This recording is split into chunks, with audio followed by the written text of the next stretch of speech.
നമസ്കാരം. പ്രൈം ഡിബേറ്റിലേക്ക് സ്വാഗതം. സിറിയയിൽ 24 വർഷത്തെ ബാഷർ അൽ അസദിന്റെ ഭരണം അവസാനിപ്പിക്കാൻ വിമതർ മിന്നൽ നീക്കങ്ങളാണ് നടത്തിയത്. മുല്ലപ്പൂ വിപ്ലവത്തിന്റെയും അറബ് വസന്തത്തിന്റെയും ചുവട് പിടിച്ച് 2011 മുതൽ താഴെ ഇറക്കാൻ നീക്കം നടന്നെങ്കിലും അടിച്ചമർത്തലിലൂടെ അസദ് ഇന്നലെ വരെ അതിജീവിക്കുകയായിരുന്നു. പശ്ചിമേഷ്യയിലേക്കുള്ള ലോകത്തിന്റെ ശ്രദ്ധ മുഴുവൻ ഇസ്രയേൽ, ഹമാസ്, ഹിസ്ബുള്ള പോരിലേക്ക് നീങ്ങിയപ്പോൾ പൊടുന്നനെ 12 ദിവസത്തെ നീക്കത്തിൽ പ്രസിഡന്റിന്റെ കൊട്ടാരത്തിലേക്ക് വിമതർ ഇരച്ചുകയറി. റഷ്യയിൽ അസദ് കുടുംബം അഭയം തേടി. ഇനി സിറിയയിൽ സംഭവിക്കാൻ പോകുന്നത് എന്താണ്?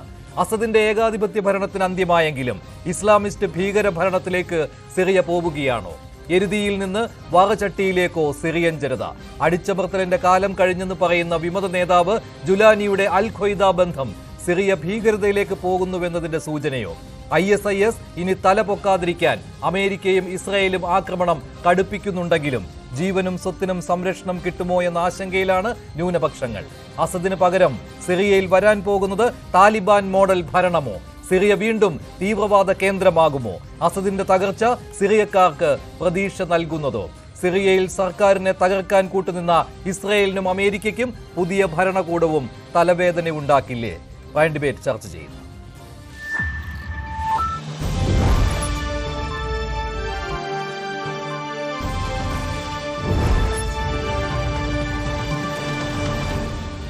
പ്രൈം ഡിബേറ്റിൽ രാഷ്ട്രീയ നിരീക്ഷകരായ ശ്രീ ശ്രീജിത്ത് പണിക്കർ, ശ്രീ ഫക്രുദ്ദീൻ അലി, ശ്രീ മോഹൻ വർഗീസ്, വിദേശകാര്യ വിദഗ്ധൻ ഡോക്ടർ PJ വിൻസെന്റ് എന്നിവർ ചേരുകയാണ്. ആദ്യം ശ്രീ ഫക്രുദ്ദീൻ അലി, ഇപ്പോൾ ഒറ്റനോട്ടത്തിൽ കാണാവുന്ന കാഴ്ച എന്ന് പറയുന്നത് സിറിയൻ ജനത ആഗ്രഹിച്ച ഒരു വിജയം വിമതർ നേടിയെടുക്കുകയാണ് ചെയ്തത്. അസദിന് രാജ്യം വിട്ടോടേണ്ടി വന്നു, റഷ്യയിൽ അഭയം തേടേണ്ടി വന്നു. പക്ഷേ ശരിക്കുമുള്ള ചിത്രം ഇങ്ങനെയാണോ? താങ്കൾ എങ്ങനെയാണ് സിറിയയിലെ ഈ രാഷ്ട്രീയ മാറ്റം, ഭരണകൂടത്തിന്റെ തകർച്ച വിലയിരുത്തുന്നത്?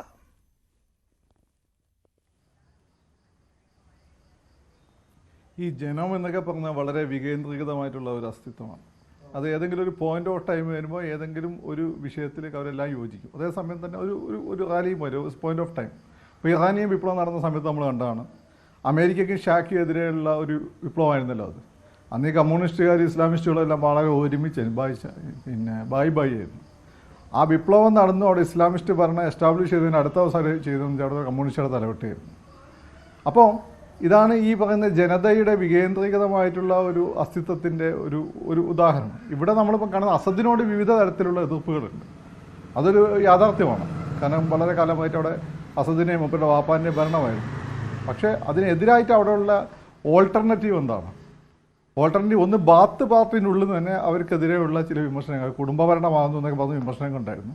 അത് അവിടെ മാത്രമല്ല, ഈ ഇടതുപക്ഷ സ്വഭാവമുള്ള മിക്ക സ്ഥലങ്ങളിലും നമ്മൾ കണ്ടിട്ടുള്ളത് ഈ പറയുന്ന കുടുംബത്തിലേക്ക് അധികാരം പോകുന്നതാണ്. അതിന് അവരുള്ളിൽ പറയുന്നൊരു ന്യായം എന്ന് വെച്ചാൽ ഈ വിറ്റ് കാശാക്കുന്ന ചിലരെക്കാട്ടും നല്ലത് ഈ പാരമ്പര്യം കുറച്ചെങ്കിലും മനസ്സിലാക്കുന്ന ആളുകളാണെന്നുള്ളത്. എന്തെങ്കിലും ആവട്ടെ, ഏതായാലും അതിനെതിരെ അവിടെ ഒരു വികാരം ഉണ്ടായിരുന്നു. ആ വികാരം എന്താ പറയുക, ഒരു പ്രതിഷേധമായി മാറുകയും അതിൻ്റെ ലീഡർഷിപ്പിലുള്ള ആളുകളാണ് വിപ്ലവം നയിച്ചതെങ്കിൽ നമുക്ക് കുറച്ചുകൂടി പുരോഗമനാത്മകമായിട്ടുള്ള മാറ്റം പ്രതീക്ഷിക്കാമായിരുന്നു. ഇവിടെ നമ്മൾ കാണുന്നത് എന്താണ്? കുറച്ചെങ്കിലും പുരോഗമന സ്വഭാവമുള്ള ഇസ്ലാമിക രാജ്യങ്ങളിൽ, ഉദാഹരണം അഫ്ഗാനിസ്ഥാൻ, നജീബിൻ്റെ കാലഘട്ടത്തിൽ എന്തൊക്കെ പോരായ്മകളുണ്ടെങ്കിലും ആ കാലഘട്ടത്തിൽ മോസ്റ്റ് അഡ്വാൻസ്ഡ് ആയിട്ടുള്ള ഏഷ്യൻ രാജ്യങ്ങളിൽ ഒന്നായിരുന്നു. നഗരങ്ങളിലെങ്കിലും കാബൂൾ, ആന്ധ്രാബാദ് തുടങ്ങിയ സ്ഥലങ്ങളെങ്കിലും ആ ഒരു അഫ്ഗാനിസ്ഥാൻ. ഇന്നിപ്പോൾ എന്താ നമ്മൾ കാണുന്നത്? അമേരിക്കയുടെ മറ്റു ആശീർവാദത്തോടു കൂടി ആ പ്രദേശം നൂറ്റാണ്ടുകൾ പിറകിലോട്ട് പോവുകയാണ്. പിന്നെ അമേരിക്കയ്ക്ക് ഒരു പണി കൊടുത്തത് പിന്നെ അവരെ വന്ന് അടിച്ചു, ഇവന്മാരെല്ലാം ഡിസ്പ്ലേസ് ചെയ്തു. രണ്ടാമത് അവർക്ക് എയർഫോഴ്സ് ഇല്ലാത്ത താലിബാൻ എയർഫോഴ്സ് ഉണ്ടാക്കി കൊടുത്ത് അമേരിക്ക പിൻവാങ്ങി. അതാണ് നമ്മൾ കണ്ടിട്ടുള്ളത്. അതുകൊണ്ട് ഇതിപ്പോൾ നിങ്ങൾ അറബ് വസന്തം എന്ന് പറഞ്ഞ് അറബ് സ്ട്രീറ്റിലുള്ള തെമ്മാടികൾ നടത്തിയിട്ടുള്ള പ്രശ്നം ആദ്യം ഞാനതിനെ സപ്പോർട്ട് ചെയ്ത ആളാണ്. പിന്നെ ആ തെമ്മാടികൾ എന്ന് വിളിക്കാൻ കാരണം ഇവർ ഈജിപ്തിൽ ഇസ്ലാമിക് ബ്രദർഹുഡ് അധികാരം പിടിച്ചെന്താ ചെയ്തത്? ഈ സിറിയൻ ക്രിസ്ത്യാനികളെ പോലെ കോപ്റ്റിക് ക്രിസ്ത്യൻസ് ഉണ്ട് അവിടെ, ന്യൂനപക്ഷം. അവരുടെ പള്ളികൾ ഓരോ ഞായറാഴ്ച ബോംബ് പൊട്ടിക്കൊണ്ടിരിക്കുകയായിരുന്നു. കാരണം ഇത് അതിതീവ്ര ഇസ്ലാമിസ്റ്റ് അജണ്ടയാണ്. ഇസ്ലാമിസ്റ്റ് അജണ്ട തീവ്രവാദ അജണ്ടയാണ്. മുസ്ലിങ്ങളല്ല തീവ്രവാദികളല്ല, ഇസ്ലാം തീവ്രവാദം പ്രോത്സാഹിപ്പിക്കുന്നില്ല. പക്ഷേ ഇസ്ലാമിസ്റ്റുകൾ വ്യാഖ്യാനിച്ച് അത് ഇസ്ലാമിക തീവ്രവാദമാക്കിയിട്ട് മാറ്റുന്നുണ്ട്. അതായത് എരുതിയിൽ നിന്ന് വാറചട്ടിയിലേക്ക് പോകും സിറിയ എന്ന രീതിയിലാണോ താങ്കളുടെ നിരീക്ഷണം വരുന്നത്? ഇപ്പോഴത്തെ ഈ അസദ് ഭരണകൂടത്തിന്റെ തകർച്ച കൊണ്ട് ഒരു പ്രയോജനവും സിറിയയിൽ ഉണ്ടാകാൻ പോകുന്നില്ല. കൂടുതൽ കുഴപ്പത്തിലേക്ക്, അതായത് ഏകാധിപത്യ സ്വഭാവം ഉണ്ടായിരുന്ന അസദിനെ തകർത്തുകൊണ്ട് പുതിയ ഭരണകൂടം അധികാരത്തിൽ വരുമ്പോൾ അതൊരു മതഭീകരതയുടെ ഒരു ഉദാഹരണമായി മാറാൻ പോവുകയാണ്. ആ രീതിയിലുള്ള നിയമങ്ങൾക്ക് വിധേയരാകാൻ പോവുകയാണ് സിറിയ. അവിടെ ന്യൂനപക്ഷങ്ങൾക്ക് ജീവിക്കാൻ ബുദ്ധിമുട്ടുള്ള സാഹചര്യം ഉണ്ടാകും. ഇങ്ങനെയാണോ താങ്കളുടെ വിലയിരുത്തൽ പോകുന്നത് ശ്രീ ഫക്രുദ്ദീൻ? സോഫ നമ്മളെ മുന്നിലുള്ള അനുഭവം അങ്ങനെ തന്നെ. അഫ്ഗാനിസ്ഥാൻ ഭരണം പിടിച്ച സമയത്ത് ഈ തവണ അവർ പറഞ്ഞത് സ്ത്രീകൾക്ക് വിദ്യാഭ്യാസം കൊടുക്കും അത് ഇതെന്നൊക്കെയാണ്. കഴിഞ്ഞ ദിവസം ക്രിക്കറ്റർ പറയുന്നത് കേട്ടു ഇതൊന്നും അല്ല അവിടുത്തെ സ്ഥിതി എന്ന് പറഞ്ഞ അയാൾ ശക്തമായിട്ട് വിമർശിക്കുന്നത് കേട്ടു. അപ്പോൾ ഇതുവരെ ഈ സിറിയ കടലിലായിരുന്നു, ഇനി ഭീകരനായ ബഗൻ ചെകുത്താൻ്റെ കയ്യിലാണ്. അത്രയേ ഉള്ളൂ. സോഫ നമ്മൾ പ്രഥമ ദൃഷ്ടിയാ നോക്കും. ഇനി കൂടുതൽ ഇൻഫർമേഷൻ കിട്ടേണ്ടതുണ്ട്. ശരി, ശ്രീ മോഹൻ വർഗീസ്, ആ ഒരു വിലയിരുത്തലാണോ താങ്കൾക്കും ഉള്ളത്? അത് മാത്രമല്ല, ഇവിടെ ഈ സിറിയയിൽ ഈ വിമതർ അസദ് ഭരണകൂടത്തിന് മേൽ ഇങ്ങനെ ഒരു മേൽക്കോയ്മ നേടിയത് അതിൽ ഇസ്രായേലിൻ്റെയും അമേരിക്കയുടെയും പിന്തുണ ഉണ്ട് എന്ന കാര്യത്തിൽ സംശയമില്ലല്ലോ. അത് മാത്രമല്ല, ഇതേ സമയത്ത് തന്നെ ഇസ്രായേൽ ഹമാസിനെതിരെയും ഹിസ്ബുള്ളക്കെതിരെയും പോരാട്ടം നയിച്ചുകൊണ്ടിരിക്കുന്ന ഒരു സമയമാണ്. ആ സമയത്ത് പൊടുന്നനെ വിമതർ അസദ് ഭരണകൂടത്തിനെതിരെ രംഗത്തുണ്ടായിരുന്നു. പക്ഷേ പൊടുന്നനെ 11-12 ദിവസം കൊണ്ട് ഈ ഒരു മൂവ്മെന്റ് വിജയത്തിലേക്ക് നീങ്ങുന്നതാണ് കണ്ടത്. അപ്പോൾ കൃത്യമായ പിന്തുണ ഇസ്രായേലിൽ നിന്നും അമേരിക്കയിൽ നിന്നും മാത്രമല്ല, സിറിയയ്ക്കുള്ളിൽ നിന്ന് പോലും വിമതർക്ക് കിട്ടിയിട്ടുണ്ട് എന്ന കാര്യത്തിൽ യാതൊരു സംശയവുമില്ലല്ലോ. അപ്പോൾ ജനങ്ങൾ കൂടി ആഗ്രഹിച്ച ഒന്നായി മാറുകയാണോ സിറിയയിൽ ഇപ്പോൾ കണ്ടിരിക്കുന്ന ഈ രാഷ്ട്രീയ മാറ്റം? ഈ നിമിഷം ശ്രീ മഞ്ജുഷ്, പ്രധാനമായി നോക്കിക്കാണാനാവുന്നത് ജനങ്ങളുടെ ഭാഗത്തൊരു നിശ്വാസം ഉതിർക്കുന്ന ഒരു കാഴ്ച. മഹാഭൂരിപക്ഷം സിറിയൻ ജനതയും ഒരു പക്ഷേ ബാഷർ അൽ അസദിന്റെ കൊഴിഞ്ഞുപോക്ക് അല്ലെങ്കിൽ പലായനം ഒരു പരിധിവരെ അംഗീകരിക്കുകയും ആസ്വദിക്കുകയും ഒക്കെ ചെയ്യുന്ന ആളുകളാണ്. പക്ഷെ ഇവിടെ ശ്രീ മഞ്ജുഷ് ഇവിടെ സൂചിപ്പിച്ചതുപോലെ വറചട്ടിയിൽ നിന്ന് എരുതിയിലേക്കാണോ സിറിയ പതിച്ചിരിക്കുന്നത്? അതായത് ഈ വെളുക്കാൻ തേക്കുന്നത് പാണ്ടാകുമോ എന്നതാണ് ചോദ്യം. ഇവിടെ കൃത്യമായ അമേരിക്കൻ, ഇസ്രേലി, അതുപോലെ ടർക്കിഷ് ആസൂത്രണം ഇതിന് പിന്നിലുണ്ട്. അത് കഴിഞ്ഞ ദിവസം വരെ ഒരു കോൺസ്പിറസി തിയറി മാത്രമായിരുന്നു, ഒരു ഗൂഢാലോചന സിദ്ധാന്തം മാത്രമായിരുന്നു. പക്ഷെ ഇപ്പോൾ കൃത്യമായ തെളിവുകൾ അതേക്കുറിച്ച് വരികയാണ്. യുണൈറ്റഡ് അറബ് എമിറേറ്റ്സ് ഒരു പക്ഷേ അമേരിക്കയോടൊപ്പം ചേർത്തൊക്കെ നിൽക്കുന്ന ഒരു അറബ് രാജ്യമാണ്, സുന്നി അറബ് രാജ്യമാണ്. അപ്പൊ അവിടുന്ന് രഹസ്യമായി ഈ ബാഷർ അൽ അസദിന് ഒരു നിർദ്ദേശം കൊടുത്തു കഴിഞ്ഞ ആഴ്ച. ഈ ആക്രമണം പൊട്ടിപ്പുറപ്പെടുന്നതിന് മുമ്പ്, നവംബർ 27 മുൻപ്, അതായത് നിങ്ങൾ ഇറാൻ ബന്ധം ഉപേക്ഷിക്കുക. അപ്പൊ ഇറാൻ ബന്ധം ഉപേക്ഷിക്കേണ്ടത്, അതായത് സിറിയയുടെ ഇറാൻ ബന്ധം ഉപേക്ഷിക്കേണ്ടത് തീർച്ചയായും ഇസ്രയേലിന്റെയും അമേരിക്കയുടെയും ആവശ്യമാണ്. അതുകൊണ്ട് ഇസ്രയേലിന്റെയും അമേരിക്കയുടെയും കൃത്യമായ താല്പര്യമുണ്ട്. അല്ല എങ്കിൽ ആ ഭാഗത്തെ ടർക്കിഷ് ബാഗ്ഡ് മിലിഷ്യയായ HTS, Hayat Tahrir al Sham എന്ന് പറയുന്ന HTSന്റെ ഗറില്ലകൾ, അവർ HTS എവിടെയായിരുന്നു ഇതുവരെ? വളരെ ഡോർമെന്റ് ആയി ഒരു മൂലയിലേക്ക് ഒതുക്കപ്പെട്ട ഒരു വിഭാഗമാണ്. കാരണം അസാദിനെതിരെയുള്ള തീവ്ര റാഡിക്കൽ ഇസ്ലാമിസ്റ്റുകൾ തന്നെയാണ് അവരെ ഒരു കാലത്ത് IS-ന്റെ ഭാഗമായിരുന്നു. അബുബേക്കർ അൽ ബഗ്ദാദി എന്ന ഖലീഫയുടെ, IS-ന്റെ ഖലീഫ ആയിരുന്നല്ലോ അബുബേക്കർ അൽ ബഗ്ദാദി. അബുബേക്കർ അൽ ബഗ്ദാദിയുടെ വലങ്കയായിരുന്നു സാമാന്യം ചെറുപ്പക്കാരനായ, അന്നത്തെ കാലത്ത് ചെറുപ്പക്കാരൻ, ഇപ്പോൾ 44 വയസ്സ് മാത്രമേ ഉള്ളൂ, ഇപ്പോഴത്തെ ഈ HTS-ന്റെ തലവനായ അബു മുഹമ്മദ് അൽ ജുലാനി. അദ്ദേഹമാണല്ലോ ഡിഫാക്ടോ നേതാവ്. ഈ കൊയലീഷൻ എന്ന് പറയുന്ന റെസിസ്റ്റൻസ് കൊയലീഷൻ, അള്ളതിനെതിരെയുള്ള വിവിധ ഗ്രൂപ്പുകൾ ഒരു കൊയലീഷനായി നീങ്ങുമ്പോൾ അതിന്റെ തലപ്പത്ത് ഏറ്റവും അധികം പോരാട്ട വീര്യം കാണിച്ച HTSന്റെ തലവൻ തന്നെയാണ്. അപ്പോൾ ഇവിടെ അമേരിക്കയും ഇസ്രയേലും ഇത്തരം ഭീകര സംഘടനകൾക്ക് വളം വെച്ച് കൊടുക്കുകയായിരുന്നുവല്ലോ. അതിന് ഇസ്രയേലിന് പ്രത്യേക താല്പര്യമുണ്ട്. കാരണം ഹമാസിനും ഹിസ്ബുള്ളയ്ക്കും സഹായം ചെയ്യുന്ന അസദ് ഭരണകൂടത്തിനെതിരെയുള്ള ഒരു നീക്കം നടത്തുക എന്നതിൽ. പക്ഷേ ഇങ്ങനെ വളം വെച്ച് കൊടുക്കുന്നത് വഴി പിന്നീട് ഇസ്രയേലിനും അമേരിക്കയ്ക്കും തലവേദനയായി മാറുന്ന ഒരു സാഹചര്യത്തിലേക്ക് സിറിയയിലെ പുതിയ ഭരണകൂടം, വരാൻ പോകുന്ന ഭരണകൂടം മാറില്ലേ? അതായത് ഇവിടെ പറയുന്നത് കാത് കുത്തിയവൻ അതായത് കുടുംബം വെച്ചവൻ പോയപ്പോൾ കടുക്കനിട്ടവൻ വന്നു എന്ന് പറയുന്ന ഒരു അവസ്ഥയാണ് ഇപ്പോൾ സംജാതമായിരിക്കുന്നത്. അമേരിക്കയെ സംബന്ധിച്ചിടത്തോളം താൽക്കാലിക ആവശ്യമാണ്, ഒരു വലിയ ആവേശമാണ് ഇറാൻ അനുകൂല ഭരണകൂടത്തിന്റെ പതനം, റഷ്യ അനുകൂല അസദ് ഭരണകൂടത്തിന്റെ പതനം. അത് അമേരിക്കയുടെ ആവശ്യമാണ്, ആഹ്ലാദിക്കുന്നു. ഇസ്രയേലിനും ആവശ്യമാണ്. മാത്രമല്ല, ഇപ്പോൾ ഇസ്രയേലും ഹമാസും തമ്മിലും ഇസ്രായേലും ഹിസ്ബുള്ളയും തമ്മിലും എല്ലാം വലിയ പോരാട്ടം നടക്കുകയാണ്. ഹിസ്ബുള്ളയുമായിട്ടുള്ള പോരാട്ടം നിർത്തിവെച്ചിരിക്കുന്നു. ആ ഹിസ്ബുള്ളയാണ് പലപ്പോഴും ലെബനനിൽ നിന്നും അതിർത്തി കടന്ന് സിറിയയിലേക്ക് ചെന്ന് ഡെമസ്കോസിലേക്ക് ചെന്ന് ബാഷർ അൽ അസദിന് എപ്പോഴെല്ലാം ദൗർബല്യമുണ്ടോ അപ്പോഴെല്ലാം താങ്ങി നിർത്തിയിരുന്ന ഗ്രൗണ്ട് ഓപ്പറേഷൻസിന്റെ നല്ല പങ്കും ഹിസ്ബുള്ളയുടെ ആയിരുന്നു. അതുപോലെ എയർ കവർ കൊടുത്തിരുന്നത് റഷ്യയാണ്. അതുപോലെ ലോജിസ്റ്റിക്കൽ ബാക്കിംഗ് എല്ലാം കൊടുത്തതും തന്ത്രങ്ങൾ കൊടുത്തതും ഇറാന്റെ റവല്യൂഷണറി ഗാർഡുകൾ. അപ്പൊ ഇവർക്കെല്ലാം പോരാട്ട വീര്യമുണ്ട്, ഇല്ലെന്ന് പറയാനാവില്ല. പക്ഷേ സിറിയൻ സൈന്യം, ബാഷർ അൽ അസദിന്റെ സിറിയൻ സൈന്യത്തിന് പോരാട്ട വീര്യം പോയിട്ട് യാതൊന്നുമില്ല, ഉണ്ടായിരുന്നില്ല ഒരിക്കലും. സ്വന്തം ജനതയെ മാത്രമാണ് അവർ കൈകാര്യം ചെയ്തിരുന്നത്. സ്വന്തം ജനതയെ കൊന്നൊടുക്കുന്ന കലാപരിപാടി മാത്രമാണ് അസദിന്റെ സൈന്യം ചെയ്തിരുന്നത്. ഒരു ബാറ്റിൽ ഫീൽഡ് പോരാട്ടങ്ങളെല്ലാം ചെയ്തിരുന്നത് ഈ മറ്റു പറയുന്ന ഇറാന്റെ സൈന്യമോ ഇറാന്റെ മിലിഷ്യകളോ ഒക്കെ തന്നെയാണ്. അതുകൊണ്ടാണ് ആക്രമണം വന്നത്. HTSന്റെ ഭാഗത്ത് നിന്ന് ആദ്യം അലപ്പോ പിടിക്കുന്നു, അവിടെ ഇദ്ലിബ് നഗരത്തിൽ നിന്നും അലപ്പോയിലെത്തി, അലപ്പോ പെട്ടെന്ന് പിടിക്കുന്നു, ഒരു വെടി പോലും ഇവിടെ പൊട്ടിയില്ല. അത് കഴിഞ്ഞ് നേരെ തെക്കോട്ട് യാത്ര ചെയ്ത് ഹംസ് പിടിക്കുന്നു, അതുപോലെ ഹമ പിടിക്കുന്നു, ഹോംസ് പിടിക്കുന്നു. അങ്ങനെ വന്ന് ദമാസ്കസ് നഗരം വളഞ്ഞ് മിക്കവാറും ഈ സിറിയ മുഴുവൻ കാര്യമായ ചോരപ്പുഴ ഒഴുകാതെ തന്നെ സിറിയയുടെ നിയന്ത്രണം വിമതർ പിടിച്ചെടുക്കുന്നു. പക്ഷെ ഈ വിമതർ എന്ന് പറയുന്നവരെ ശ്രീ മഞ്ജുഷ്, നമ്മൾ മനസ്സിലാക്കണം, വിമതർ എന്ന് പറയുന്നത് ഒരൊറ്റ സുന്നി വിഭാഗമല്ല. അവിടെ കുർദുകളെ വിമതരാണ്. ആ രാജ്യത്തിന്റെ 1/3 കൈവശം വെച്ചിരിക്കുന്ന സിറിയയുടെ വടക്ക് കിഴക്ക് പ്രദേശത്തുള്ള ആ പ്രദേശത്തെ ആ കുർദുകൾ വളരെയധികം മുന്നോട്ട് പോകുന്നില്ല എന്ന് ഉറപ്പുവരുത്താൻ ടർക്കിഷ് ആർമി അവിടെ ശ്രമിക്കുന്നുണ്ട്. അവർക്കൊരു സ്വയംഭരണ പ്രദേശം കുർദിസ്ഥാൻ രൂപീകരിക്കാൻ ആഗ്രഹമുണ്ട്. അത് ടർക്കിക്ക് തലവേദനയാണ്, ഇറാഖിന് തലവേദനയാണ്, സിറിയക്കും തലവേദനയാണ്. അതങ്ങനെ അംഗീകരിച്ചു കൊടുക്കാനാവില്ല. അതുപോലെ HTSും കുർദുകളും തമ്മിൽ അത്ര സൗഹൃദമല്ല. ഇപ്പൊ ഇത് ഒരുതരം ഞെക്കിപ്പഴിപ്പിച്ചെടുത്ത ഒരു സൗഹൃദമാണ്. തൽക്കാലത്തേക്ക് കോമൺ എനിമിക്കെതിരെ എല്ലാവരും കൈകോർക്കുന്നു.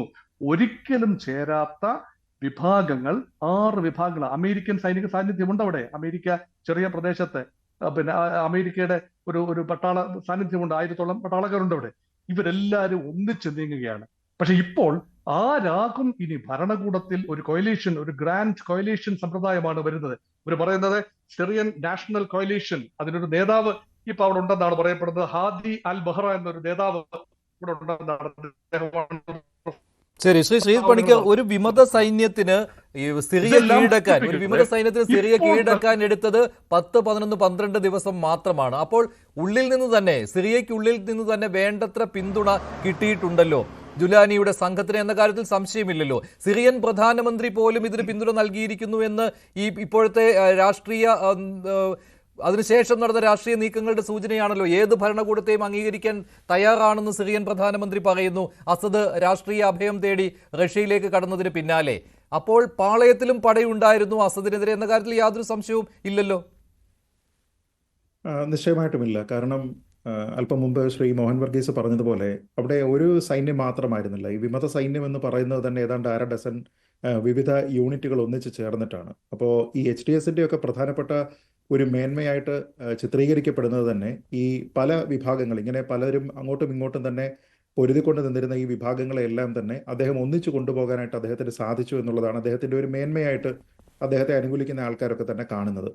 അപ്പോൾ ഇവരുടെ എല്ലാവരുടെയും താല്പര്യം എന്ന് പറയുന്നത് തന്നെ അൽ അസദിന്റെ ഏകാധിപത്യ ഭരണം അവസാനിപ്പിക്കുക, വർഷങ്ങൾ നീണ്ടു നിൽക്കുന്ന അല്ലെങ്കിൽ പതിറ്റാണ്ടുകൾ നീണ്ടു നിൽക്കുന്ന ഇത്തരത്തിലുള്ള കുടുംബവാഴ്ച അവസാനിപ്പിക്കുക എന്നുള്ളതായിരുന്നു.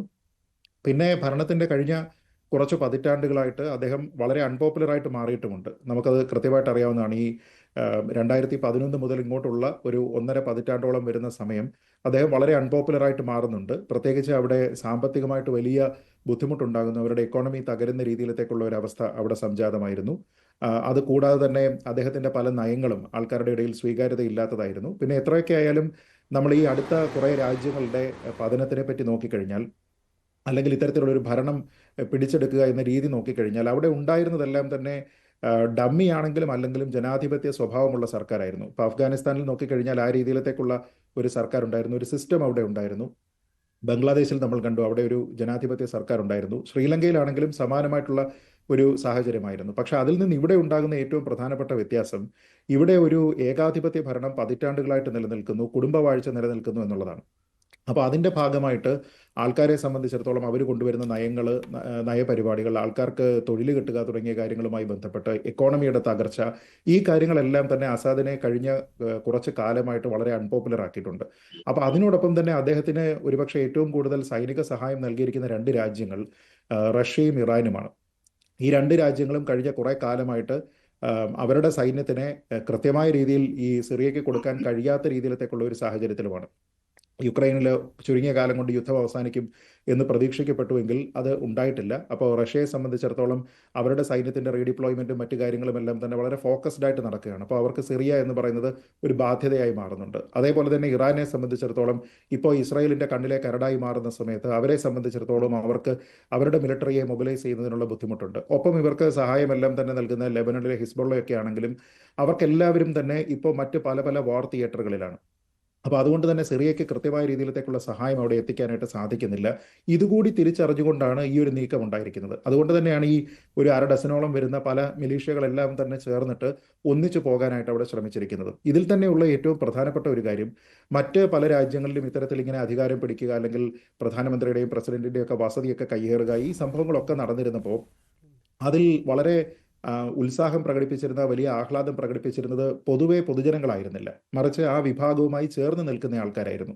ഇവിടെയുള്ള ഒരു പ്രകടമായിട്ടുള്ള വ്യത്യാസം, ആൾക്കാരെ സംബന്ധിച്ചിടത്തോളം ഇനി വരാനിരിക്കുന്നത് എന്താണ് എന്നതിനെപ്പറ്റി അവർക്ക് അറിയില്ലായിരിക്കാം. പക്ഷേ നിലവിൽ അവർ അനുഭവിച്ചുകൊണ്ടിരുന്നത് ശരിയായ രീതിയിലത്തേക്കുള്ള ഒരു ഭരണമായിരുന്നില്ല എന്നും ഏകാധിപത്യ ഭരണത്തിന്റെ എല്ലാ ബുദ്ധിമുട്ടുകളും ഉണ്ടായിരുന്നു എന്നുള്ളത് അനുഭവം കൊണ്ട് തിരിച്ചറിഞ്ഞ ജനതയാണ്. അതുകൊണ്ടാണ് അവർ ഈ പുലർച്ചെ വെടിവെപ്പും കാര്യങ്ങളും ഒക്കെ നടത്തി ആഹ്ലാദ പ്രകടനമൊക്കെ നടക്കുന്ന സമയത്ത് ഇവരെല്ലാവരും തന്നെ തെരുവുകളിലേക്ക് ഇറങ്ങുന്നതും അസാദിന്റെ ഭരണം അവസാനിക്കുന്നു എന്നുള്ള ഒരു പ്രഖ്യാപനത്തിനെ അവർ സ്വീകരിക്കുന്നതും അദ്ദേഹം രാജ്യത്ത് നിന്ന് പുറത്തു പോയി എന്നതിനെയൊക്കെ തന്നെ വളരെ ആഹ്ലാദത്തോടു കൂടി അവർ കാണുന്നത് അതുകൊണ്ടാണ്.